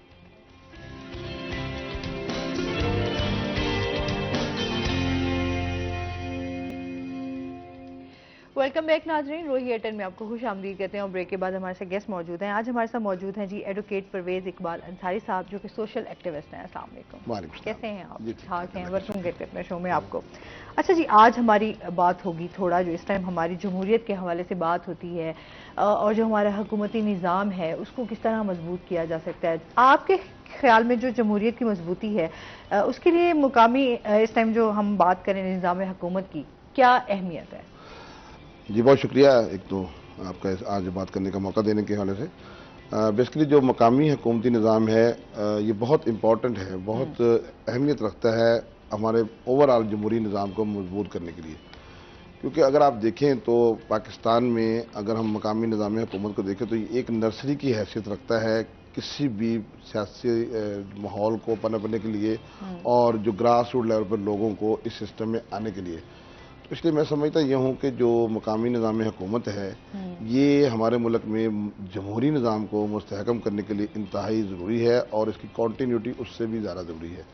क्योंकि अगर आप इसकी मिसाल देखें तो 2001 में जब लोकल गवर्नमेंट सिस्टम जो नया सिस्टम आया तो उसमें बहुत सारी नई लीडरशिप निकल के सामने आई जो बिल्कुल ग्रास रूट लेवल से आए थे और आज वो पाकिस्तान के सियासी निज़ाम में अपना बड़ा अच्छा रोल प्ले कर रहे हैं। और ख़ासकर उसमें जो ख़वातीन और यूथ और जो अक़लियत के लोग, वर्कर्स, किसान, ये उस सिस्टम में खुलकर सामने आए और उन लोगों ने पिछले 20 सालों में इस निज़ाम का हिस्सा बनते हुए इसकी मजबूती के लिए अपना अपना किरदार अदा किया। तो इसलिए मैं समझता हूँ कि जो मकामी निज़ाम हुकूमत है वो बहुत इंपॉर्टेंट है मुल्क में जमहूरी निज़ाम को मुस्तहकम करने के लिए। आप क्या समझते हैं कि आज तक की मजबूत क्यों नहीं हो सकी, क्या रीजन हैं? उसकी 2 से 3 रीज़न है। अगर एक तो आप ये देखें कि पाकिस्तान में जो लोकल गवर्नमेंट सिस्टम है, जो मकामी निज़ाम हुकूमत है, इसमें मुख्तलिफ तब्दीलियाँ आती रही हैं शुरू से ही। मतलब जब से ये निज़ाम आया तो हर दौर में इसमें कुछ ना कुछ ऐसी तब्दीलियाँ आएगी जिसमें इस निज़ाम को बाज़-औक़ात तो बिल्कुल ही शेप चेंज कर दी और बाज़-औक़ात कुछ थोड़ी थोड़ी चेंजेस के बाद उस निज़ाम में उसको स्ट्रेंथन होने में मुश्किलात का पैदा हुआ। मिसाल अगर आप देखें तो शुरू के निज़ाम में अगर हम देखें तो वो बेसिक डेमोक्रेसी का सिस्टम था। उसके बाद म्यूनसिपैलिटी का सिस्टम आया जिसमें कॉरपोरेशन थी, चेयरमैन से ज़िला काउंसिल होती थी। उसके बाद जब 2001 के बाद से गवर्नमेंट, जिसे हम लोकल गवर्नमेंट सिस्टम आया, तो उसमें यूनियन काउंसिल को बड़े अख्तियार दिए गए, डिस्ट्रिक्ट काउंसिल को अख्तियार दिए गए, इवन एडमिनिस्ट्रेटिव अख्तियार भी थे। बट आफ्टर डैट उसके बाद थोड़ा बहुत उसमें फिर तब्दीली, फिर 2013 में एक नया निज़ाम आया जिसमें वार्ड सिस्टम और चीज़ें बदल गई। अब 2022 में जो नया कानून आया है उसमें फिर कुछ चीज़ें पिछली को प्रीवेल के आगे लेके जाया गया और कुछ को नई चीजें उसमें ऐड कर दी। तो ये जो डिफरेंट उसकी तब्दीलियां हैं ना, उसने इस निज़ाम को मुस्तहकम होने में चैलेंज आया। और एक और बात इसकी डिसकंटिन्यूटी। आपने देखा होगा कि पिछले कई सालों से निज़ाम आता है और उसके ऊपर कुछ अर्सा बाद वो डिसकंटिन्यू हो जाता है। अगर ये कॉन्टीन्यूसली चलता रहे तो मैं समझता हूँ कि ये बहुत अच्छी, जैसा मैंने पहले अर्ज की, कि एक नर्सरी है एक्चुअली लोगों को पॉलिटिकली स्ट्रॉन्ग करने की, पॉलिटिकली तरबियत देने की, क्योंकि और तो हमारे यहाँ कोई ऐसा सिस्टम अब है नहीं। तो ये एक बड़ा अच्छा सिस्टम था और इसकी डिसकंटिन्यूटी ने इसको मुस्तहकम होने में ज़रा मसाइल रहे हैं इसके। अच्छा, अक़लियतों के हवाले से भी बात कर लेते हैं कि आप क्या समझते हैं यहाँ पर उनको कितने हकूक़ मिल रहे हैं, उनकी क्या अहमियत है और किस तरह आगे उनको आगे मदद मिल सकती है?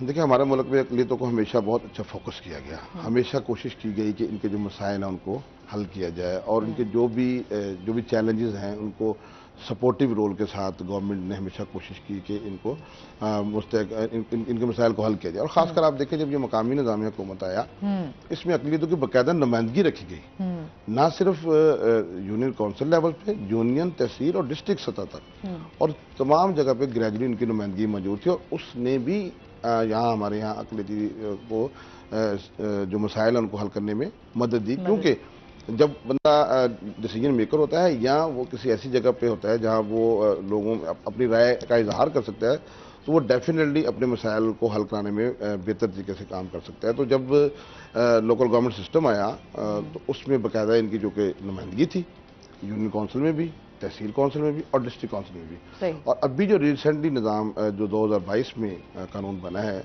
उसमें भी सेम 6% ऑलमोस्ट यूनियन काउंसिल में है, डिस्ट्रिक्ट काउंसिल में भी, और उसी तरह बाकी ग्रेजुअली भी। इवन एक मेंबर ज़रूर होगा यूनियन काउंसिल के लेवल पर भी। तो इसका मतलब है कि गवर्नमेंट हमेशा फोकस रखती है कि जो हमारे यहाँ अक़लियती लोग हैं उनको उनके हकूक़ के लिए जो है ना प्रॉपर फोरम्स ज़रूर दिए जाएं ताकि वो वहाँ अपनी पार्टिसिपेशन कर सकें। आप समझते हैं कि आज तक जो है वो अगर हम तरजीहात की बात करें, हमेशा हम कहते हैं ना कि हर चीज़ों की तरजीहात होनी चाहिए, तो वहाँ आज तक आप समझते हैं कि अक़लियतों के हवाले से जो है वो उनकी हुकूमती सतह पर उनकी तरजीहात में नहीं आए, एजेंडा नहीं बन सके? नहीं, मैं समझता हूँ कि देखिए तरजीहात का क्या होता है कि आपने उनको अपॉर्चुनिटीज़ देनी है। मिनिस्ट्री हमेशा हमारी रही है, गवर्नमेंट ने एक अलग से मिनिस्ट्री भी इसकी बनाई, हमें हमेशा, जैसे मैंने पहले अर्ज की, कि लोकल गवर्नमेंट सिस्टम का भी पार्ट बना है, नेशनल गवर्नमेंट सिस्टम का भी पार्ट बना है, प्रोविंस में भी सेम इसी तरह। तो ये कोशिशें वो कोशिशें हैं जो गवर्नमेंट ने कोशिश की है कि हम इन अक़लियती निज़ाम लोगों को, जो हमारे साथी हैं, इनको हम बेहतर तरीके से अपॉर्चुनिटीज़ प्रोवाइड कर सकें। इवन आप देखिए कि जो इकोनॉमिक अपॉर्चुनिटीज़ हैं वहाँ पर भी कहीं ना कहीं सहूलत दी गई कि ये लोग अपनी इकोनॉमिक अपॉर्चुनिटीज़ को भी बेहतर तरीके से हासिल कर सके। तो ये कोशिश है और मेरा ख्याल है कि ये कोशिश जारी भी रहेगी और भी बेहतर हो सकती है। और हमारे यहाँ जो लोग हैं वो हमेशा से जो है ना, उनके राइट्स की गवर्नमेंट ने भी कोशिश की है कि तहफ़्फ़ुज़ करे और वो करती भी रहेगी। अच्छा, और इसके साथ साथ ये भी जानने की आपसे कि आप एडवोकेट भी हैं, जाहिर सी बात है, अब जो मुकामी सतह पर हम देख रहे हैं जो निज़ाम हुकूमत है, इसमें जो महरूम तबकात हैं स्पेशली, उनके हवाले से बात करेंगे कि उनको कितना जो है इख्तियार दिया गया है, उनकी कितनी मुअस्सर जो है वो नुमाइंदगी की जा रही है। देखिए जी, जो मुकामी निज़ाम हुकूमत है ना, इसकी खूबसूरती यही है कि इसमें ग्रास रूट लेवल से लोग आते हैं। सही। आम जो पॉलिटिकल निज़ाम है, जो सियासी निज़ाम है, उसमें अगर आप देखें तो बड़ा मुश्किल होता है किसी आम आदमी का उस सियासी अप्रोच तक जाना या उस ईमानों तक जाना जहाँ पर बात की जाए, बात सुनी जाए और अपना आप इजहार कर सकें। तो ये एक निज़ाम ऐसा आया था जिसमें मरहूम तबकात को, जैसे मिसाल के तौर पर इसमें पीजेंट और वर्कर्स को पूरी मतलब नुमाइंदगी दी गई है, 6% नुमाइंदगी है उनकी बाकायदा। और इवन आप डिस्ट्रिक्ट काउंसिल में हर हाल में अक़लियत का एक मेंबर लाजमी नोटिफाई करेंगे जो अगर 6% भी नहीं आ रहा। इसी तरह से जो वर्कर्स हैं उनकी नुमाइंदगी भी ना सिर्फ डिस्ट्रिक्ट काउंसिल में होगी बल्कि यूनियन काउंसिल में भी होगी। तो ये एक कोशिश है, बल्कि बहुत ज़्यादा आवाज़ चली PWDs के लिए भी कि उनकी भी सीट हो, उनके लिए भी काम किया गया कि उनको भी नुमाइंदगी जाए इन मुकामी हुकूमतों। तो ये खूबसूरती इस निज़ाम की ये कि यहाँ पर जो बिल्कुल निचली सतह पे लोग हैं वो कोशिश करते हैं ऊपर आने की और वो उनको स्पेस मिलती है। अच्छा, और इसके साथ साथ नौजवानों के हवाले से भी बात कर लेते हैं। आपको पता है कि हमारे यहाँ पाकिस्तान में माशाल्लाह नौजवान बिल्कुल बहुत सही। ज़्यादा।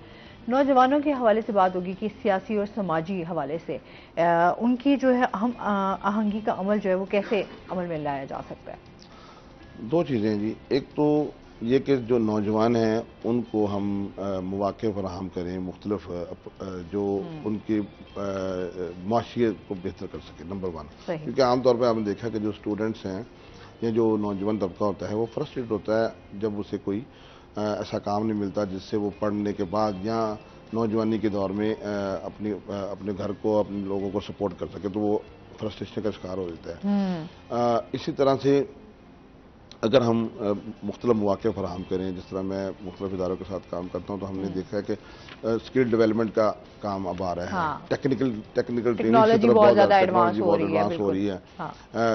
ये जो आजकल लाइव ये जो आ रहे हैं ऑनलाइन चीज़ों पे आ रहे हैं, उस पर नौजवानों को इन्वॉल्व कर रहे हैं, उसके कोर्सेज आ रहे हैं और वो लोग हासिल भी कर रहे हैं और बहुत सारे इदारे इस पर अब काम भी कर रहे हैं।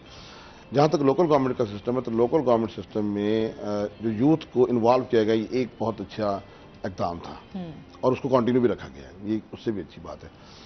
उसमें हमने देखा कि कुछ यूथ, अब 18 से 30 ईयर्स का बंदा है जिसने एक असम्बली में आके बैठना है और बात करनी है, वो यूनियन काउंसिल है, वो चाहे यूथ उससे बड़ी असम्बली है, बट वो जब अपना पर्सपेक्टिव बात करता है तो वो यूथ की ज़रूर बात करता है। तो ये एक अच्छा इक़दाम किया गया है मकामी निज़ाम हुकूमत में यूथ को इन्वॉल्व करके। उससे ये हुआ है कि हमारे जो यूथ के लोग हैं वो सियासी तौर पर उनके जो माइंड है वो चेंज हुआ है। जब वो खुद जाके एक डिसीजन मेकिंग अमल का हिस्सा बने हैं, कानून साजी का अमल का हिस्सा बने, तो उनको पता चला है कि हम किस तरह से अपना पॉइंट ऑफ व्यू या अपनी बात या अपना उसका इजहार कर सकते हैं उन जगहों पे जहाँ तक उनकी अप्रोच नहीं थी।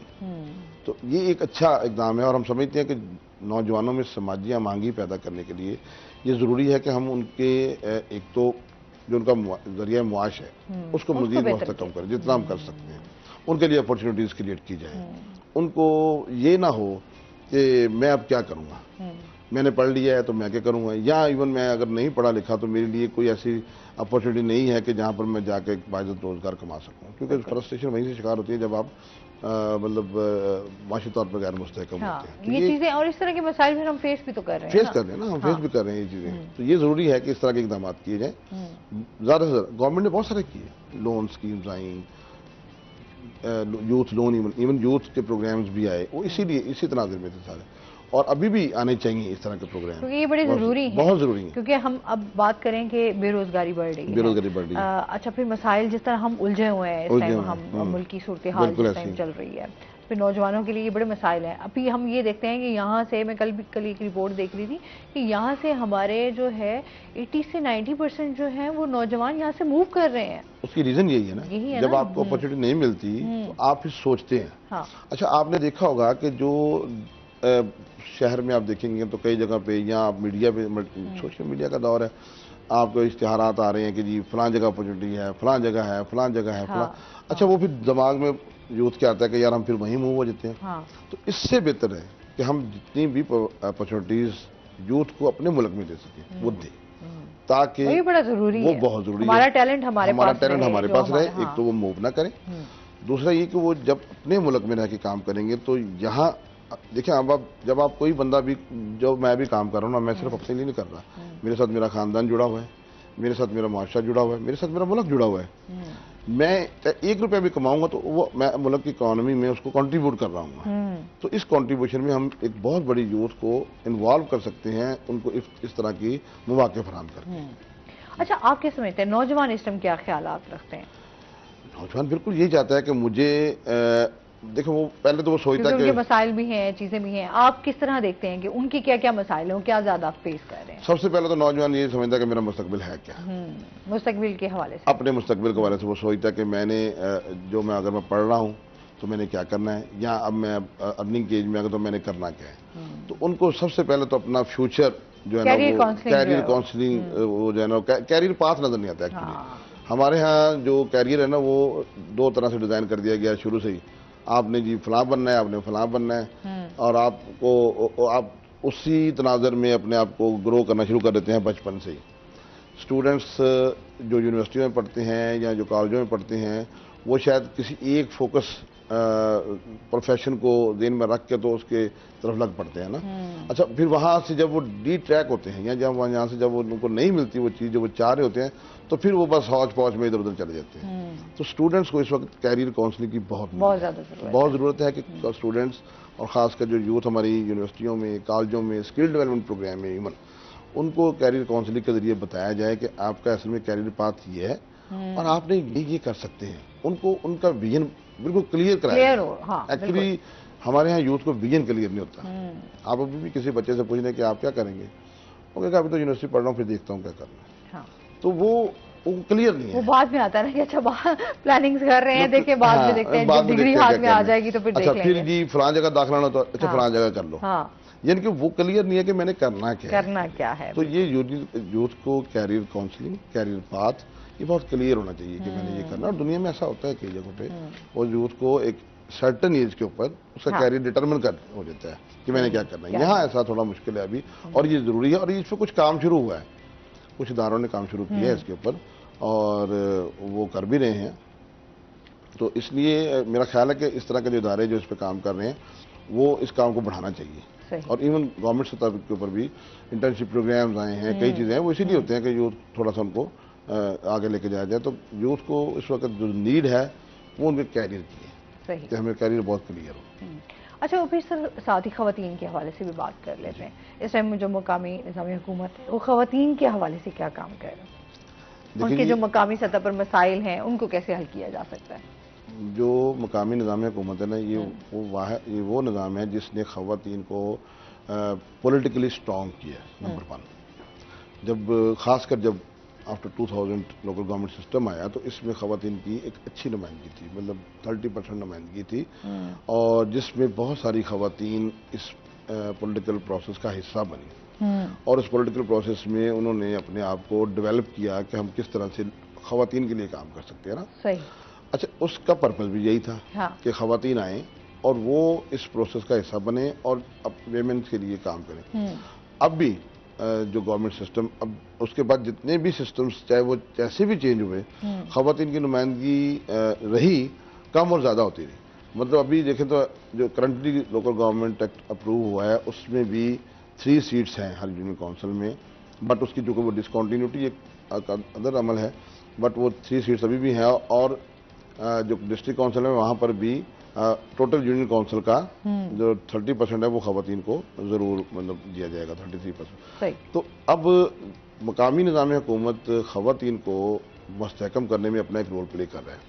हाँ, जहाँ तक चैलेंजेस है उनके मसाइल को हल करने के लिए अब ज़रूरत इस अमर की है कि वो जो हमारी खवातीन हैं खासकर जो उस प्रोसेस का हिस्सा बने, उनको चाहिए कि वो एक आम जो यूनियन काउंसिल का रोल है वो तो करें, बट वो फोकस करें खवातीन के हवाले से कि हमारे यहाँ खवातीन के क्या क्या मसाइल हैं और उनको हल कैसे किया जा सकता है। खासकर हमारा ये जो निज़ाम है मकामी निज़ाम हुकूमत, ये किस तरह से मसलन हमें अगर अब देखा जाए तो मकामी निज़ाम हुकूमत के इस वक्त अख्तियारात हैं कि वो नाम लोगों के रजिस्टर करते हैं, वो चीज़ों को जो है ना, क्योंकि जब आप काउंट होंगे तभी आप के लिए कुछ काम किया जाएगा ना, तो वो उसकी ग्रास रूट लेवल पे जो है ना, आप समझते हैं कि मुकामी निज़ाम हुकूमत जो है वो बहुत ज़्यादा इख्तियारात रखता है इस टाइम, जो करंट सिचुएशन है? इस टाइम तो है ही नहीं ना, इस टाइम तो अभी तो एडमिनिस्ट्रेटर्स हैं, अभी तो एडमिनिस्ट्रेटिव सिस्टम है ना, अभी तो इस वक्त वो जिसे कहते हैं ना ब्रेक है।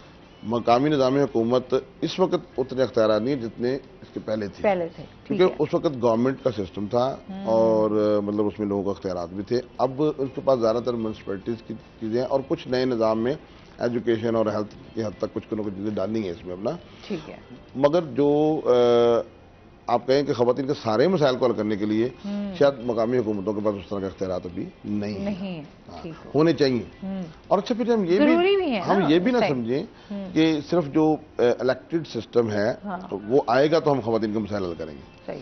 जो इस वक्त सिस्टम मौजूद है, देखिए डिस्ट्रिक्ट गवर्नमेंट तो मौजूद होती है हर वक्त, वो खवातीन के मसाइल हल कर सकती है। अच्छा, बहुत सारे कवानीन आ गए हैं जो वुमेन प्रोटेक्शन के लिए हैं, उन कवानीन की अगर बेहतर तौर पे इम्प्लीमेंटेशन रहे, उन पे चीज़ें लोगों को पता हो, सबसे पहले तो पता हो, अवेयरनेस हो, उस पर इम्प्लीमेंटेशन हो प्रॉपर तरीके से, तो वो भी खवातीन के बहुत सारे मसाइल हल कर सकती हैं। इवन खवातीन को खुद पता होना चाहिए, उसकी अवेयरनेस की बहुत ज़रूरत है कि खुद वीमेन को पता होना चाहिए कि हमारे कौन कौन से मसाइल हैं और उन्हें कौन कौन सी लीगल आइडेंटिटीज़ या लीगल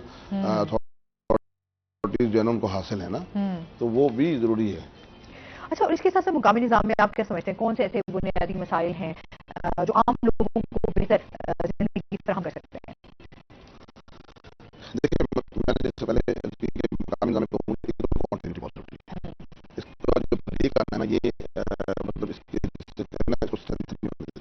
एक तो ये चलता रहे, बहुत जरूरी है, मतलब एक खत्म हो दूसरा हो रहा है ताकि लोग पॉलिश होते हैं। लोग अभी देखना जो जब इसकी सबसे बड़ा है कि ये एक्सेसिबल है, मतलब यूनियन काउंसिल आपके घर के करीब होती है। सही। आप किसी भी लोकल गवर्नमेंट के टीचर को शहर के अंदर मिलने से बेहतर है कि आपके बिल्कुल घर के कहीं ना कहीं करीब यूनियन काउंसिल का दफ्तर होता है। तो एक्सेसिबल बहुत ईजी है यूनियन काउंसिल की लोकल मकामी निज़ाम हुकूमत में। तो ये बहुत ज़रूरी है कि ये चलता रहे और लोगों को एक्सेसिबल रहे। एक तो इनके मसाइल हल करने में ये अपना किरदार इस तरह से कर सकता है। दूसरा ये कि हम जो खासकर जो म्यूनसिपल सर्विसेज के अलावा जो पब्लिक सर्विसेज थी, जिसमें हेल्थ थी, एजुकेशन है और मतलब जो सोशल वेलफेयर है, ये किसी हद तक मकामी निज़ाम हुकूमत में बहुत इंपॉर्टेंट है, जो लोगों की बुनियादी ज़रूरियात के ये असली बड़ी ज़रूरी है कि आपकी बुनियादी चीज़ें आपकी होनी चाहिए पूरी। आपकी एजुकेशन को देख लें, आपकी हेल्थ को देख लें, हम ट्रांसपोर्टेशन है, हाँ बिल्कुल ऐसे, ये बिल्कुल सारी ही पहले लोगों को मसाइल हैं। हम यहाँ पर देखें, अच्छा आपका क्या हो गया, साफ पानी है, बिल्कुल वो आपके लिए बड़ा ज़रूरी है। उस टाइम के लोगों को बहुत ज़्यादा मसाइल का सामना करना पड़ रहा है। फिर हम बात कर लेते हैं, हम ये इस टाइम जो चीज़ें आटा, महंगाई, मतलब ये हम इन चीज़ों से अभी सफ़र कर रहे हैं। ये इसलिए है ना कि हमारे यहाँ इस वक्त लोकल गवर्नमेंट सिस्टम है नहीं। ज़ाहिर जो हुकूमत निज़ाम होता है उसके पास और बहुत सारी चीज़ें होती हैं।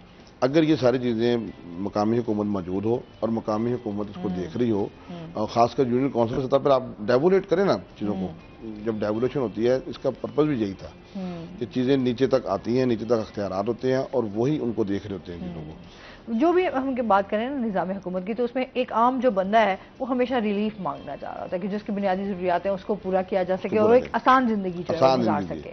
बहुत शुक्रिया, बहुत अच्छा लगा आप हमारे शो का हिस्सा बने। और इसके साथ ही नाज़रीन, अभी हमने जाना है ब्रेक पे, हमारे साथ रहिएगा।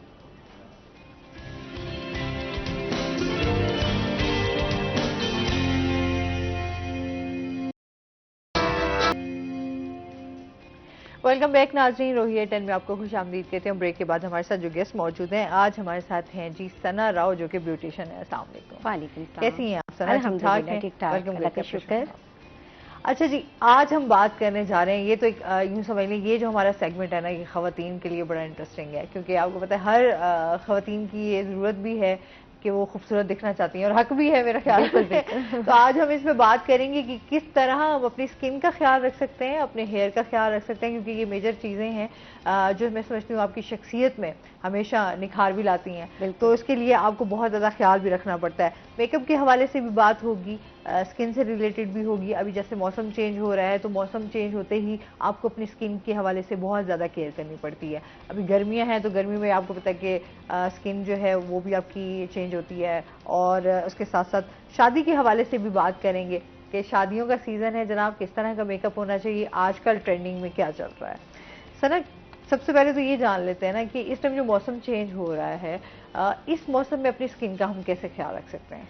देखिए, मौसम चेंज हो रहा है। अब आप ये देखिए, हम ड्राई स्किन से ऑयली स्किन पर आ जाते हैं। गर्मियों का मौसम में जाहिर बात है स्टार्ट हो रहा है गर्मियों का, तो इसमें ये होता है कि स्किन ऑयल छोड़ना शुरू कर देता है, पोर्स ओपन होना शुरू हो जाते हैं। तो हम लोग इसमें ज़्यादातर सर्दियों से हम लोग एकदम प्राइमर पर आ जाते हैं। मॉइस्चराइज होती है, सर्दियों में हम लोग अपनी स्किन को मॉइस्चराइज करते हैं, और गर्मियों में ऐसा होता है कि हम जब अपनी क्लाइंट का हम लोग मेकअप करते हैं तो हम उसको प्राइमर यूज़ करवाते हैं, क्योंकि ओपन पोर्स हुए होते हैं, पसीना आता है, तो उसके लिए हमारी बेस अलग अलग प्राइमर का अक्सर हम नाम, क्योंकि अब तो मोस्ट बहुत ज़्यादा प्राइमर को वो जो है लोग इसमें लेकर आ रहे हैं। आपके व्लॉग्स भी देख रहे हैं ख़वातीन कि प्राइमर आपने चाहे सर्दियों में भी मेकअप कर रहे हैं, चाहे आप गर्मियों में भी कर रहे हैं, तो आपको प्राइमर लगाना जरूरी है, मस्ट है। ऑयली स्किन पर खास तौर पे। अच्छा। आपकी जो एक्ने स्किन होती है उस पर भी प्राइमर जरूरी होता है। ठीक हो गया। तो इसमें ये प्राइमर का सबसे बेस्ट जो होता है ना, हमारा वाटर होता है, पानी होता है। अगर हम पानी भी ज्यादा यूज करें और पानी अपनी स्किन पर लगाएं तो वो भी हमारे लिए ज्यादा बेस्ट होता है। अच्छा, ये एक चीज होती है, लाजमी नहीं है कि हम किसी भी कंपनी का प्राइमर उठाएं और उसको लगाना जरूरी है। हम फेस धो सकते हैं, फेस वॉश करवा कर भी हम लोग उस प्राइमर को यूज कर सकते हैं। ठीक हो गया, ये चीज होती है। तो आप समझती हैं कि इसमें तो जाहिर सी बात है पानी जितना भी पिएंगे वो भी आपकी स्किन के लिए बहुत अच्छा है। बिल्कुल। तो हमेशा चाहे सर्दियां हो चाहे गर्मियां हो, पानी हमेशा आपको जो है हाइड्रेटेड रहती है आपकी। सही।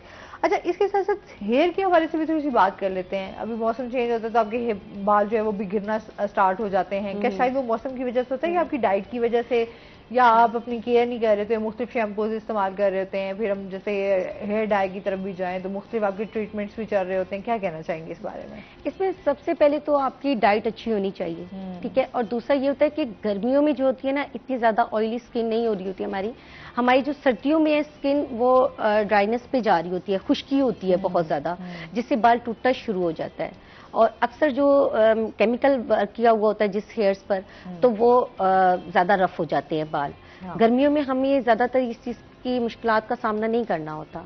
इसमें आप ज्यादा से ज्यादा कम से कम ऑयलिंग भी कर सकते हैं, मास्क लगा सकते हैं, कोई हेयर मास्क बहुत अच्छा सा। आजकल दही अंडा बड़ा चलता है, देसी टोटका है, ये तो बड़ा पुराना है ना। हाँ, हमारी दही अंडा ऑयल इस्तेमाल किया और हम लोगों ने लगा लिया, और ये सबसे बेस्ट मास्क है। बाकी तो होता है, बाकी खूबसूरती है। हाँ, औरत की सबसे बड़ी खूबसूरती जो है उसके बाल होते हैं। बिल्कुल। तो बाल जितने अच्छे हो ना, हमारे जिस तरह अभी काम है, जाहिर सी बात है हमने अपने बालों का ना बड़ा मुझे रहता है।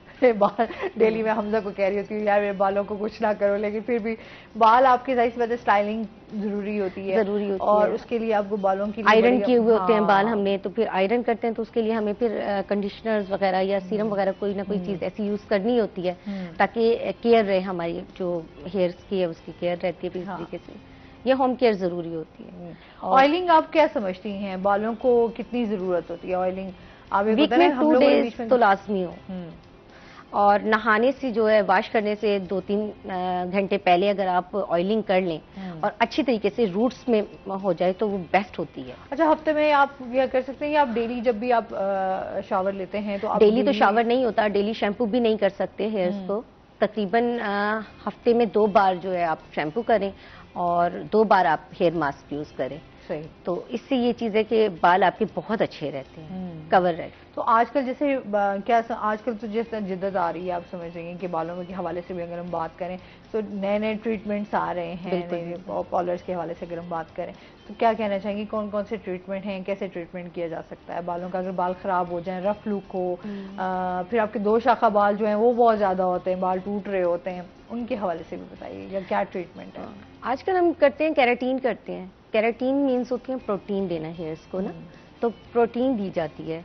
हमारे जो हमारे केमिकल वर्क वाले होते हैं, मेडिकेटेड, वो उसमें नहीं होते, हेयर केमिकल वर्क हुआ होता है, कलर यूज़ करते हैं, स्टिकिंग यूज़ करते हैं, रिबॉन्डिंग यूज़ करते हैं, तो उससे ये होता है कि जो हमारा बाल होता है वो काफ़ी रफ हो चुका होता है। उसके लिए हम जो क्लाइंट को अपने देते हैं वो ट्रीटमेंट हम केराटीन का देते हैं। सही। तो बहुत अच्छी केराटीन्स आजकल कंपनी आई हुई है मार्केट में, तो हम उससे उनका जो है केराटीन ट्रीटमेंट करते हैं और उससे माशाल्लाह उनके बाल बहुत अच्छे होते हैं, बहुत ज़बरदस्त हो जाते हैं।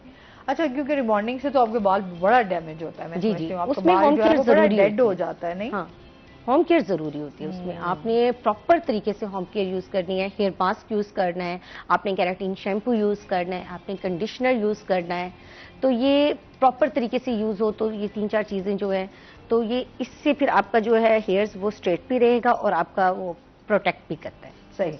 अच्छा, कोई आसान सा कोई ऐसा टोटका बताएं जो खवातीन घर से नहीं निकल सकती, जो उनके पास टाइम नहीं होता। मोस्टली वैसे तो टाइम निकल ही आता है सैलून के लिए, सैलून के लिए तो निकल आता है, लेकिन अगर नहीं निकल पा रही या कुछ इस तरह इमरजेंसी, तो आप क्या समझती हैं घर में क्या इस्तेमाल ऐसी चीज़ें हैं जो इस्तेमाल कर लेनी चाहिए और आपकी स्किन जो है वो अच्छी रहे? मैंने आपको ऑयल सबसे पहले बताया था, फिर ये है कि दही अंडा हम यूज़ कर सकते हैं, और एक बहुत अच्छी चीज़ है मायोनीज। ठीक है, मायोनीज हम लोग यूज़ कर सकते हैं अपने हेयर्स पर। वो एक देसी एक टोटका हो जाता है, मायोनीज से जो है आपको बालों को मास्क मिलता है और सिल्की वे में जाता है आपका बाल। अच्छा, मायोनीज से? मायोनीज। और स्किन के लिए क्या करना चाहिए? ड्राई स्किन तो नहीं होती हमारी, ऑयली स्किन ज्यादा हो रही होती है, इसमें हमें ज्यादातर, लेकिन हर किसी की डिफरेंट होती है, डिफरेंट होती है। किसी की गर्मियों में भी बड़ी ड्राई होती है, बड़ी और ऑयली तो फिर जिनकी है तो वो तो बहुत ज्यादा ऑयली होती है। और अक्सर ऐसा होता है कि सुबह में भी जब हम सोकर उठते हैं तो तब भी हमारे ऑयल होता है, इस तरह फेस पर अक्सर आया हुआ होता है, तो ये ओपन पोर्स हुए हुए होते हैं हमारी स्किन के। तो इसमें यही है कि बहुत ही अच्छा कोई फेस वॉश हो जो आप यूज़ करें। और गर्मियों में ज़्यादातर जो जिसकी स्किन दानों वाली, एक्नी वाली है, उसको तो नीम फेस वॉश, नीम साबुन, ऐसी सोप यूज़ करने चाहिए, ट्रीटमेंट करवाना चाहिए। दूसरा ये कि आप एज के हिसाब से अपना जो है ना फेशियल ज़रूर करवाएं। जैसे अब 30 से अबव है तो महीने में 2 बार उसको फेशियल लाजमी है। एंटी एजिंग में भी आ जाता है, वाइटनिंग में भी आ जाता है, केयरिंग में भी आ जाता है, तो ये सबसे बेस्ट होता है। और जैसे कॉलेज गोइंग बच्चियां हैं, उनको क्लिनजिंग करवाते रहना चाहिए, अच्छी से अच्छी कोई क्लिनजिंग मिल्की फॉर्म में, जैसे जो भी हो, क्लिनजिंग करते रहना चाहिए। अच्छा, ये भी अच्छी होती है क्लिनजिंग? ये अच्छी होती है के लिए बहुत ज्यादा और देसी टोटके में अगर हम लोग जाएंगे तो जैसे हम खीरे का मास्क लगा सकते हैं, आजकल खरबूजा आएगा, आप खरबूजे को भी उसका छिलका अच्छी तरीके से मैश करके और उसका मास्क भी आप अपनी स्किन पे लगा सकते हैं। हाँ, अच्छा, वो बड़ा अच्छा ग्लो करता है, बहुत अच्छा ग्लो करता है और स्किन को टाइट करता है, शाइन आती है स्किन में बहुत अच्छी। अच्छा, ये फ्रूट्स हो गए, ये चीजें भी आपको जो हमारी हम ऑर्गेनिक चीजों पे ऑर्गेनिक चीजों पर तो ये भी आपको बहुत फायदा देती हैं बिल्कुल स्किन के हवाले से। तो ये इसके साथ साथ हम स्किन के हवाले से बात करें तो मेकअप के हवाले से भी बात कर लेते हैं कि मेकअप कितना जरूरी है? बहुत जरूरी है, हमारे लिए तो बहुत जरूरी है। हमारे लिए भी बहुत जरूरी है ऐसे। अब जैसे शादियों का सीजन चला हुआ है माशाल्लाह, डेली कोई ना कोई ब्राइड्स होती हैं, डेली दुल्हन बन रही हैं, तो इसमें भी यही होता है कि कुछ होती हैं कि जस्ट सिर्फ ब्राइड बनती हैं और बन के चली जाती हैं। मैं चाहती हूँ कि ऐसी लड़कियां ट्रीटमेंट अपना फुल करवाया करें। जैसे हम फेशियल्स देते हैं उनको, हम मैनी पेडी की तरफ, हेयर्स की तरफ, कुछ अभी भी गांव देहात में ऐसे हैं जो अभी हेयर्स तक नहीं जाती हैं, तो उनको भी मैं ये कहूंगी कि वो जरूर अपना ख्याल रखा करें ना इस तरीके से, क्योंकि शादी एक ही दफा होती है। ठीक है, और उसके बाद ये कि आपने मेकअप तो उतार दिया, उसके बाद भी आपको फ्रेश नजर आना है, आपने सही रहना है, तो उसके लिए आपको यही है कि आप फुल ट्रीटमेंट लें अच्छी तरीके से, और फेशियल्स वगैरह अपनी जितनी भी हमारी एक वर्क होता है हमने उस पर काम करना होता है, तो बेस्ट रहता है। और दूसरा ये कि दुल्हन तो वैसे ही प्यारी लगती है, मेकअप में तो हर दुल्हन प्यारी। आजकल ट्रेंडिंग में क्या चल रहा है? लाइट मेकअप पहले होता था, बहुत डार्क मेकअप जो है उसका ट्रेंड चल रहा था। अमूमन ज्यादातर बारात में करते हैं, हम डार्क ही करते हैं, लेकिन वलीमा लुक देते हैं हम लोग, सॉफ्ट लुक देते हैं ज्यादातर। सही, हाँ, सॉफ्ट लुक में तो आता है। क्या आप क्लाइंट के मुताबिक क्लाइंट जिस तरह कंफर्टेबल हो, जाहिर सी बात है, क्योंकि आजकल हम देखते हैं बहुत सारी बच्चियां होती हैं वो ये कहती हैं हमें ज्यादा मेकअप हैवी लुक नहीं चाहिए, बहुत लाइट सी लुक चाहिए, हेयर स्टाइलिंग इस तरीके की चाहिए कि वो बहुत ज्यादा आपकी नेचुरल लगे, कोई उसमें ओवर ना लगे। बैक कॉमेंट हम लोग बहुत ज्यादा, पहले तो बहुत ट्रेंड था बैक कॉमेंट का, अब बैक कॉमेंट जो है वो नहीं, बैक कॉम हम बारात के उसमें इसलिए करते हैं क्योंकि हैवी दुपट्टा होता है, दुपट्टे को कवर करने के लिए हम बैक कॉम करते हैं, वलीमे पे नहीं होता। आजकल जैसे जैसे ब्लू ड्राई ज्यादा चला हुआ है और लूज कर्ल्स चले हुए हैं, हेयर्स में तो आजकल ये ज्यादा चला हुआ है। बाकी दूसरा ये है कि मेकअप सॉफ्ट लुक में जाता है आजकल ज्यादातर, वलीमे का खास तौर पे, और हम करते हैं अकॉर्डिंग टू फेस। क्लाइंट का फेस कैसे है हमने उसके हिसाब से करना है। हैवी लुक है तो हमने उसको लाइट लुक में कैसे लाना है, कंटोरिंग कैसे करनी है, बेसिक चीज होती है। हाँ, कंटोरिंग होती है, नोज कंटोरिंग, हाँ, चिंक का हो, और ये डबल चिंक हुई होती है, इसका होना जरूरी होता है। तो यही चीज होती है कि हम लोग कंटोरिंग जितनी अच्छी होगी हमारी, उतना ही स्मार्ट लुक हम लोग फेस को दे सकते हैं। हैवी जिसका फेस होगा उसको हम स्मार्ट लुक में लेकर आएंगे, और जिसका स्मार्ट फेस है उसको हम थोड़ा हैवी लुक में लेकर आते हैं। तो ये कंटोरिंग हम लोग बहुत ज्यादा मैटर करती है। अब जैसे गर्मियां आ रही हैं तो इसमें बेस का ब्लॉक होना लाजमी होता है कि हमारी ब्लॉक रहे स्किन, और स्वेटिंग हो रही हो तो आपको जाहिर सी बात है आपकी बेस ना उतर जाए। बिल्कुल, बड़ी चीजें। जी जी। तो इसमें हम आजकल मिनरल बेस बहुत यूज करते हैं इसमें ना। मिनरल बेस जो होती है वो बहुत आउटस्टैंडिंग ब्लॉक कर देती है बेस को, और तकरीबन 24 घंटे जो है वो स्टे करता है फिर वो इस चीज़ में। इसमें आपको जितना भी पसीना आ रहा है, कुछ भी हो रहा है, कोई मसला नहीं। सही। अच्छा भाई, इसके लिए भी बड़ा ये जरूरी है कि आपकी स्किन के साथ मैच होना, मतलब आपकी स्किन के, आप ये ना हो आप कोई भी फाउंडेशन लगा लें या कोई इस तरह की बेस आप अपने चेहरे पर लगा लें जो आपके जो नेचुरल आपकी स्किन है उससे आप ओवर ही लगो, ओवर लग जाए। जैसे बाजू का कहते हैं कि आटे की तरीके से कर दिया है, हमारा वाइट हो गया है। तो अब काफी अवेयरनेस आ गई है इस चीज पर, अब बहुत ज्यादा बच्चियों में भी अवेयरनेस आ गई, ब्यूटिशियंस में भी अवेयरनेस आ गई है। अब ऐसा कोई हिसाब किताब नहीं होता। अगर आप किसी गांव देहात में जाकर देख लें, वो हमसे ज्यादा फैशन कर रहे होते हैं, उनको हमसे ज्यादा ये बड़ी सोशल मीडिया ने खैर ये चीजें बड़ी आसान कर दी हैं कि अब खवातीन जो है अब घर बैठे जो है अब मेकअप के हवाले से बहुत ज्यादा अवेयरनेस चल रही है। इसमें मजीद भी हम बात करेंगे। नाज़रीन, अभी हमने जाना ब्रेक पे, हमारे साथ रहिए।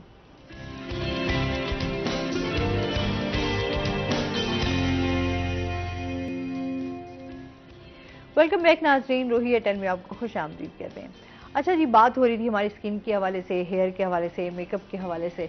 अच्छा, आजकल आप क्या समझती हैं, लाइनर बड़ा आजकल डिफरेंट वे से चला हुआ है, किस तरह के लाइनर जो हैं वो आप समझती हैं फेस के हवाले से देखना चाहिए खुद को, या ट्रेंडिंग जो चल रहा है उसी पे ही अच्छा लगता है? अगर क्लाइंट मेरे हिसाब से आए तो मैं ट्रेंडिंग के हिसाब से करती हूँ, और नहीं तो छोटी आइज का भी फर्क होता है। जो छोटी आइज होती हैं हमने उसको ज्यादा थोड़ा सा परमानेंट करना होता है, बड़ा करना होता है, तो हम थोड़ा सा विंग को हाईलाइट करते हैं और इनर कॉर्नर से हम लोग उठाकर उसको ऊपर की तरफ लेकर आते हैं। बाकी ये कि जिसकी जैसे माशाल्लाह बड़ी आइज होती हैं उनका हम लोग लाइनर लाके यहीं पर मर्ज कर देते हैं, कॉर्नर पर मर्ज कर देते हैं, वो अच्छे स्मोकी आइज में आ जाती है थोड़ी सी चीज़ ना, वो हैवी लुक में आ जाती है चीज़। तो ज़्यादातर मैं तो छोटा ज्यादा यूज करती हूँ, क्योंकि आजकल ज्यादा चला भी यही हुआ है। बड़ा बड़ा वो अभी नहीं इतना ज्यादा है, वो सिर्फ हम उसके हिसाब से करते हैं। अगर हमारी आइज छोटी है तो हमने तब उसको इनहेंस करने के लिए हम लोगों ने करना है। अदरवाइज हम लोग लाइनर जो है मैं मर्ज कर देती हूँ। सही, वो ज्यादा बड़ा अच्छा लगता है ना आजकल। वैसे भी हर चीज ना ब्लेंडिंग की हुई अच्छी लगती है। मेकअप है, ब्रश ऑन है, आईलाइनर है, तो हर चीज को ब्लेंडिंग, जितनी अच्छी आपकी ब्लेंडिंग होगी उतना अच्छा आपका मेकअप होगा। अच्छा, आजकल बड़े ब्यूटी हैक्स आए हुए होते हैं ना, आपने किस तरह अपने फेस कट को शो करना है, अच्छा बहुत स्मार्ट करना है, अगर चबी फेस है तो उसको किस तरीके से आपने, तो ये चीजें बड़ी आजकल इन है। हम ब्यूटी हैक्स पे जाएं तो जो, हाँ बिल्कुल, जैसे अब स्नैप पर भी हम लोग कर लेते हैं, इस तरीके से ये चीजें होती है। तो आपका ट्रेनिंग के हवाले से क्या होता है, क्या क्या चीजें, कोर्सेज किस तरह के करवा रही हैं आप? मैं कोर्सेज हमारे 3 मंथ का भी होता है, 1 मंथ भी होता है, 6 मंथ भी होता है। अच्छा। और इसके हम लोग डिप्लोमे भी देते हैं। तो बाकायदा ये कि जो डिजर्विंग बच्चियां हैं उनको हम फ्री ऑफ कॉस्ट सिखा रहे हैं। बाकी ये कि उनकी किसी से हम लोग 30,000 20,000 ऐसे हम लोग ले लेते हैं, जो उनकी इनकम के हिसाब से होता है। लेकिन ये कि एक बहुत अच्छी फील्ड है, ये एक बहुत अच्छा शोबा है और इज्जत के साथ एक औरत कमा सकती है इस चीज़ में। अपने घर बैठी भी बहुत सारी ब्यूटिशियंस ऐसी हैं जो अपने घर पे सैलून बनाकर और काफी इनकम अर्न कर रही हैं, अपने फैमिली को, अपने बच्चों को सपोर्ट कर रही है बहुत ज्यादा। बिल्कुल ऐसे तो ये भी एक फील्ड, एक शोबा है जो जिसमें हम लोग ब्यूटिशियंस होती हैं। पहले ये होता था हाई ब्यूटिशियंस हैं, ब्यूटिशियंस तो नहीं, अच्छा नहीं होता सैलून। अब हर घर में ये ट्रेंड चल गया है कि शादी है तो जाना है, बर्थडे है तो पार्लर जाना है। हमने कुछ भी, इवन देन कुछ भी है तो हमने सैलून से रेडी होकर जाना है। अब अवेयरनेस काफी है और माशाल्लाह अब एक अच्छा ये एक फील्ड है जो हम लोग एक, और इसमें बहुत कुछ सीखने को है आए दिन, क्योंकि फैशन चेंज हो रहा होता है। जी जी, आए दिन आपके ट्रेंड्स चेंज हो रहे होते हैं, मेकअप के हवाले से आपकी मेकअप लुक्स चेंज हो रही होती हैं। तो इसमें तो मैं समझती हूँ कि आप जितना सीखें उतना कम है, उतना कम है। ये तो आप ये कहते हैं, वैसे भी सीखने का अमल तो हमेशा इंसान का जारी रहता है और हम अब तक सीख रहे हैं, हम अब तक सीख रहे हैं ये। लेकिन ये कि ब्यूटी के हवाले से हम बात करें, हम प्रोडक्ट्स के हवाले से बात करें, तो प्रोडक्ट्स, अच्छी प्रोडक्ट्स का इस्तेमाल भी आपकी स्किन के लिए बहुत ज़्यादा डेफिनेटली। ये मार्केट में आप देख लें बहुत सारे इस तरह के प्रोडक्ट्स हैं जिसके आपकी स्किन खराब हो सकती है। अच्छा, जिस तरह बहुत सारी खवातीन इस तरह होती हैं कि आपने मिक्स क्रीमों का एक क्रीम बना ली, नाइट क्रीम हो गई, डे क्रीम हो गई, मिक्सचर बना लेते हैं, बना के, और वो क्या समझते हैं, वो स्टेरॉइड होते हैं, उनमें ना केमिकल्स होते हैं, वो स्किन की जो अपर लेयर्स होती है उसको डैमेज कर चुकी होती है। हम लोग वो चिट्टा होने के लिए, एक्स्ट्रा गोरा होने के लिए जो हम लोग ये मेडिकेटेड चीजें यूज नहीं करते ना और केमिकल चीजें यूज करते हैं, वो स्किन को डैमेज कर देती हैं। उसमें ये होता है कि आपकी बेस भी नहीं रुकती है आपकी, उसमें भी ज्यादा मसला आता है। और जो हम लोग फेशियल करते हैं, फेशियल में भी ऐसा होता है कि जो हम स्किन पॉलिश करते हैं, अदरवाइज फेशियल में ये जो यूरोपियन फेशियल्स होते हैं उनमें स्किन पॉलिश नहीं होती, उनमें नहीं होती। ये हमने एशियन में ही एक अपने आप को रंग गोरा करने के लिए फेशियल्स के लिए निकाला है, वरना फेशियल भी एक थेरेपी है, एक एक्सरसाइज है, एक रिलैक्सेशन है, सर्कुलेशन जो हमारी ब्लड की है वो हमारी जो सर्कुलेशन वो बेहतर करती है। तो ये चीज होती है। लेकिन हम लोग फेशियल को ले लेते हैं गोरेपन के चक्कर में कि गोरा होना जरूरी है। फेशियल करवा रहे हैं हम लोगों ने, तो कोई शादी है, ये कुछ भी है, लेकिन एक बात है कि फेशियल से कॉन्फिडेंस लेवल बढ़ता है। अच्छा, हाँ, इस तरह बढ़ता है कि लेडी को पता चलता है हाँ मैं अब गोरी हो गई हूँ और मेरा अब है, तो वो जरा सही तरीके से रहती है इस तरीके से।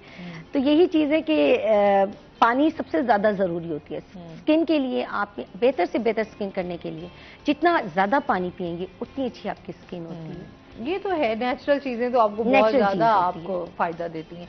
और फिर जिस तरह एक्नी का मसला हो जाता है, आपकी स्किन पे पिंपल्स आ जाते हैं, रिंकल्स पड़ना स्टार्ट हो जाते हैं, इनके लिए क्या करना चाहिए?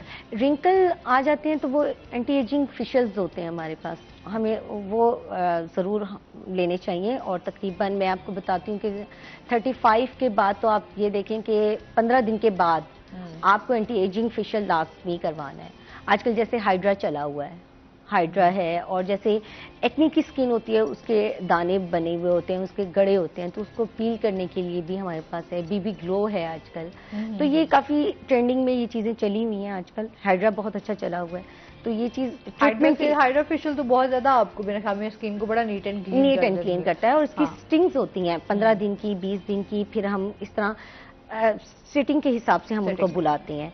अगर ट्रीटमेंट ज्यादा होता जाता है तो हम 1 मंथ का भी कह देते हैं, फिर 15 डेज का कह देते हैं, फिर हम उसको 10 दिन में ले आते हैं। तो ऐसे करके ये ट्रीटमेंट हमारा तकरीबन 3-4 सिटिंग में माशाल्लाह क्लाइंट का फेस जो होता है बहुत अच्छा हो जाता है। अच्छा, और साथ साथ हम जिस तरह छाइयाँ पड़ जाती हैं, बहुत स्किन आपकी रफ लुक आती है, आपके स्पोर्ट्स बनना स्टार्ट हो जाते हैं, उनके लिए क्या करना चाहिए? ये सबसे बढ़कर अंदरूनी जो मसले होते हैं ना, हमारे इंटरनल मसले होते हैं, इसके लिए भी होता है। ये चीज़ होती है, आयरन की कमी हो जाती है। और फ्रैकल का पड़ना, ये चीज़ नहीं होती कि फ्रैकल हो गई है तो आपके फ्रैकल क्यों हुई है। फ्रैकल होती है आपकी, ये जो हमारी लाइट्स होती हैं, इसके लिए हमें सन ब्लॉक बहुत अच्छा होता है जो यूज़ करना चाहिए। फ्रैकल वाली स्किन को तो ख़ास तौर पे सूरज की छांव से और ये जो हमारी लाइटिंग वगैरह होती है, इनसे, इन चीज़ों से बचना चाहिए। और दूसरा ये कि ब्लड की कमी की वजह से होती है। सेकंड, ये वरासती होती है। वरासती होते हैं कि अगर आप हाँ, तो ये बहुत ज्यादा तो डॉक्टर्स पे आ जाते हैं कि अपने स्टमक के डिस्टर्ब है, तो ये चीज़ होती है, जिगर का भी कोई मसला बन सकता है, तो इसके ये ट्रीटमेंट होती है। फ्रैकल जो है क्रीमों से नहीं जाती, वो आपकी डाइट से जाती है, सही, वो आपकी केयर से जाती है। सही। यहाँ यार मोस्टली तो यही होता है ना कि अच्छा कुछ इस तरह की क्रीम बता दें हाँ, कि फ्रैकल, लेकिन आप कभी आपकी फ्रैकल्स आपकी कभी छाइयां जो है वो खत्म होती नहीं है वैसे, नहीं होती है ना? नहीं, डाइट के साथ हो जाती हैं। प्रॉपर एक डाइट, जैसे हम दूध दही का इस्तेमाल करें हम लोग, हाँ। विटामिन सी का इस्तेमाल करें, विटामिन सी का इस्तेमाल करना लाजमी है। जैसे माल्टों का सीजन था, आपने माल्टों का जूस वगैरह पिए और उसके लिए आपको बहुत अच्छी। अच्छा जी, बहुत शुक्रिया, बहुत अच्छा लगा आप हमारे शो का हिस्सा बनी और बहुत सारी आपने टिप्स भी दी। कोई मैसेज देना चाहेंगी हमारे व्यूअर्स को? हाँ, यही कि खुश रहें, आबाद रहें और अल्लाह ताला सबको कामयाब करे। बहुत शुक्रिया। इसके साथ ही नाज़रीन, आज का शो यहीं पर ख़त्म हुआ। अपना बहुत सारा ख्याल रखिएगा, दुआओं में याद रखिएगा। इंशाल्लाह ज़िंदगी ने साथ दिया तो सुबह आपसे फिर मुलाकात होगी। अल्लाह हाफ़िज़।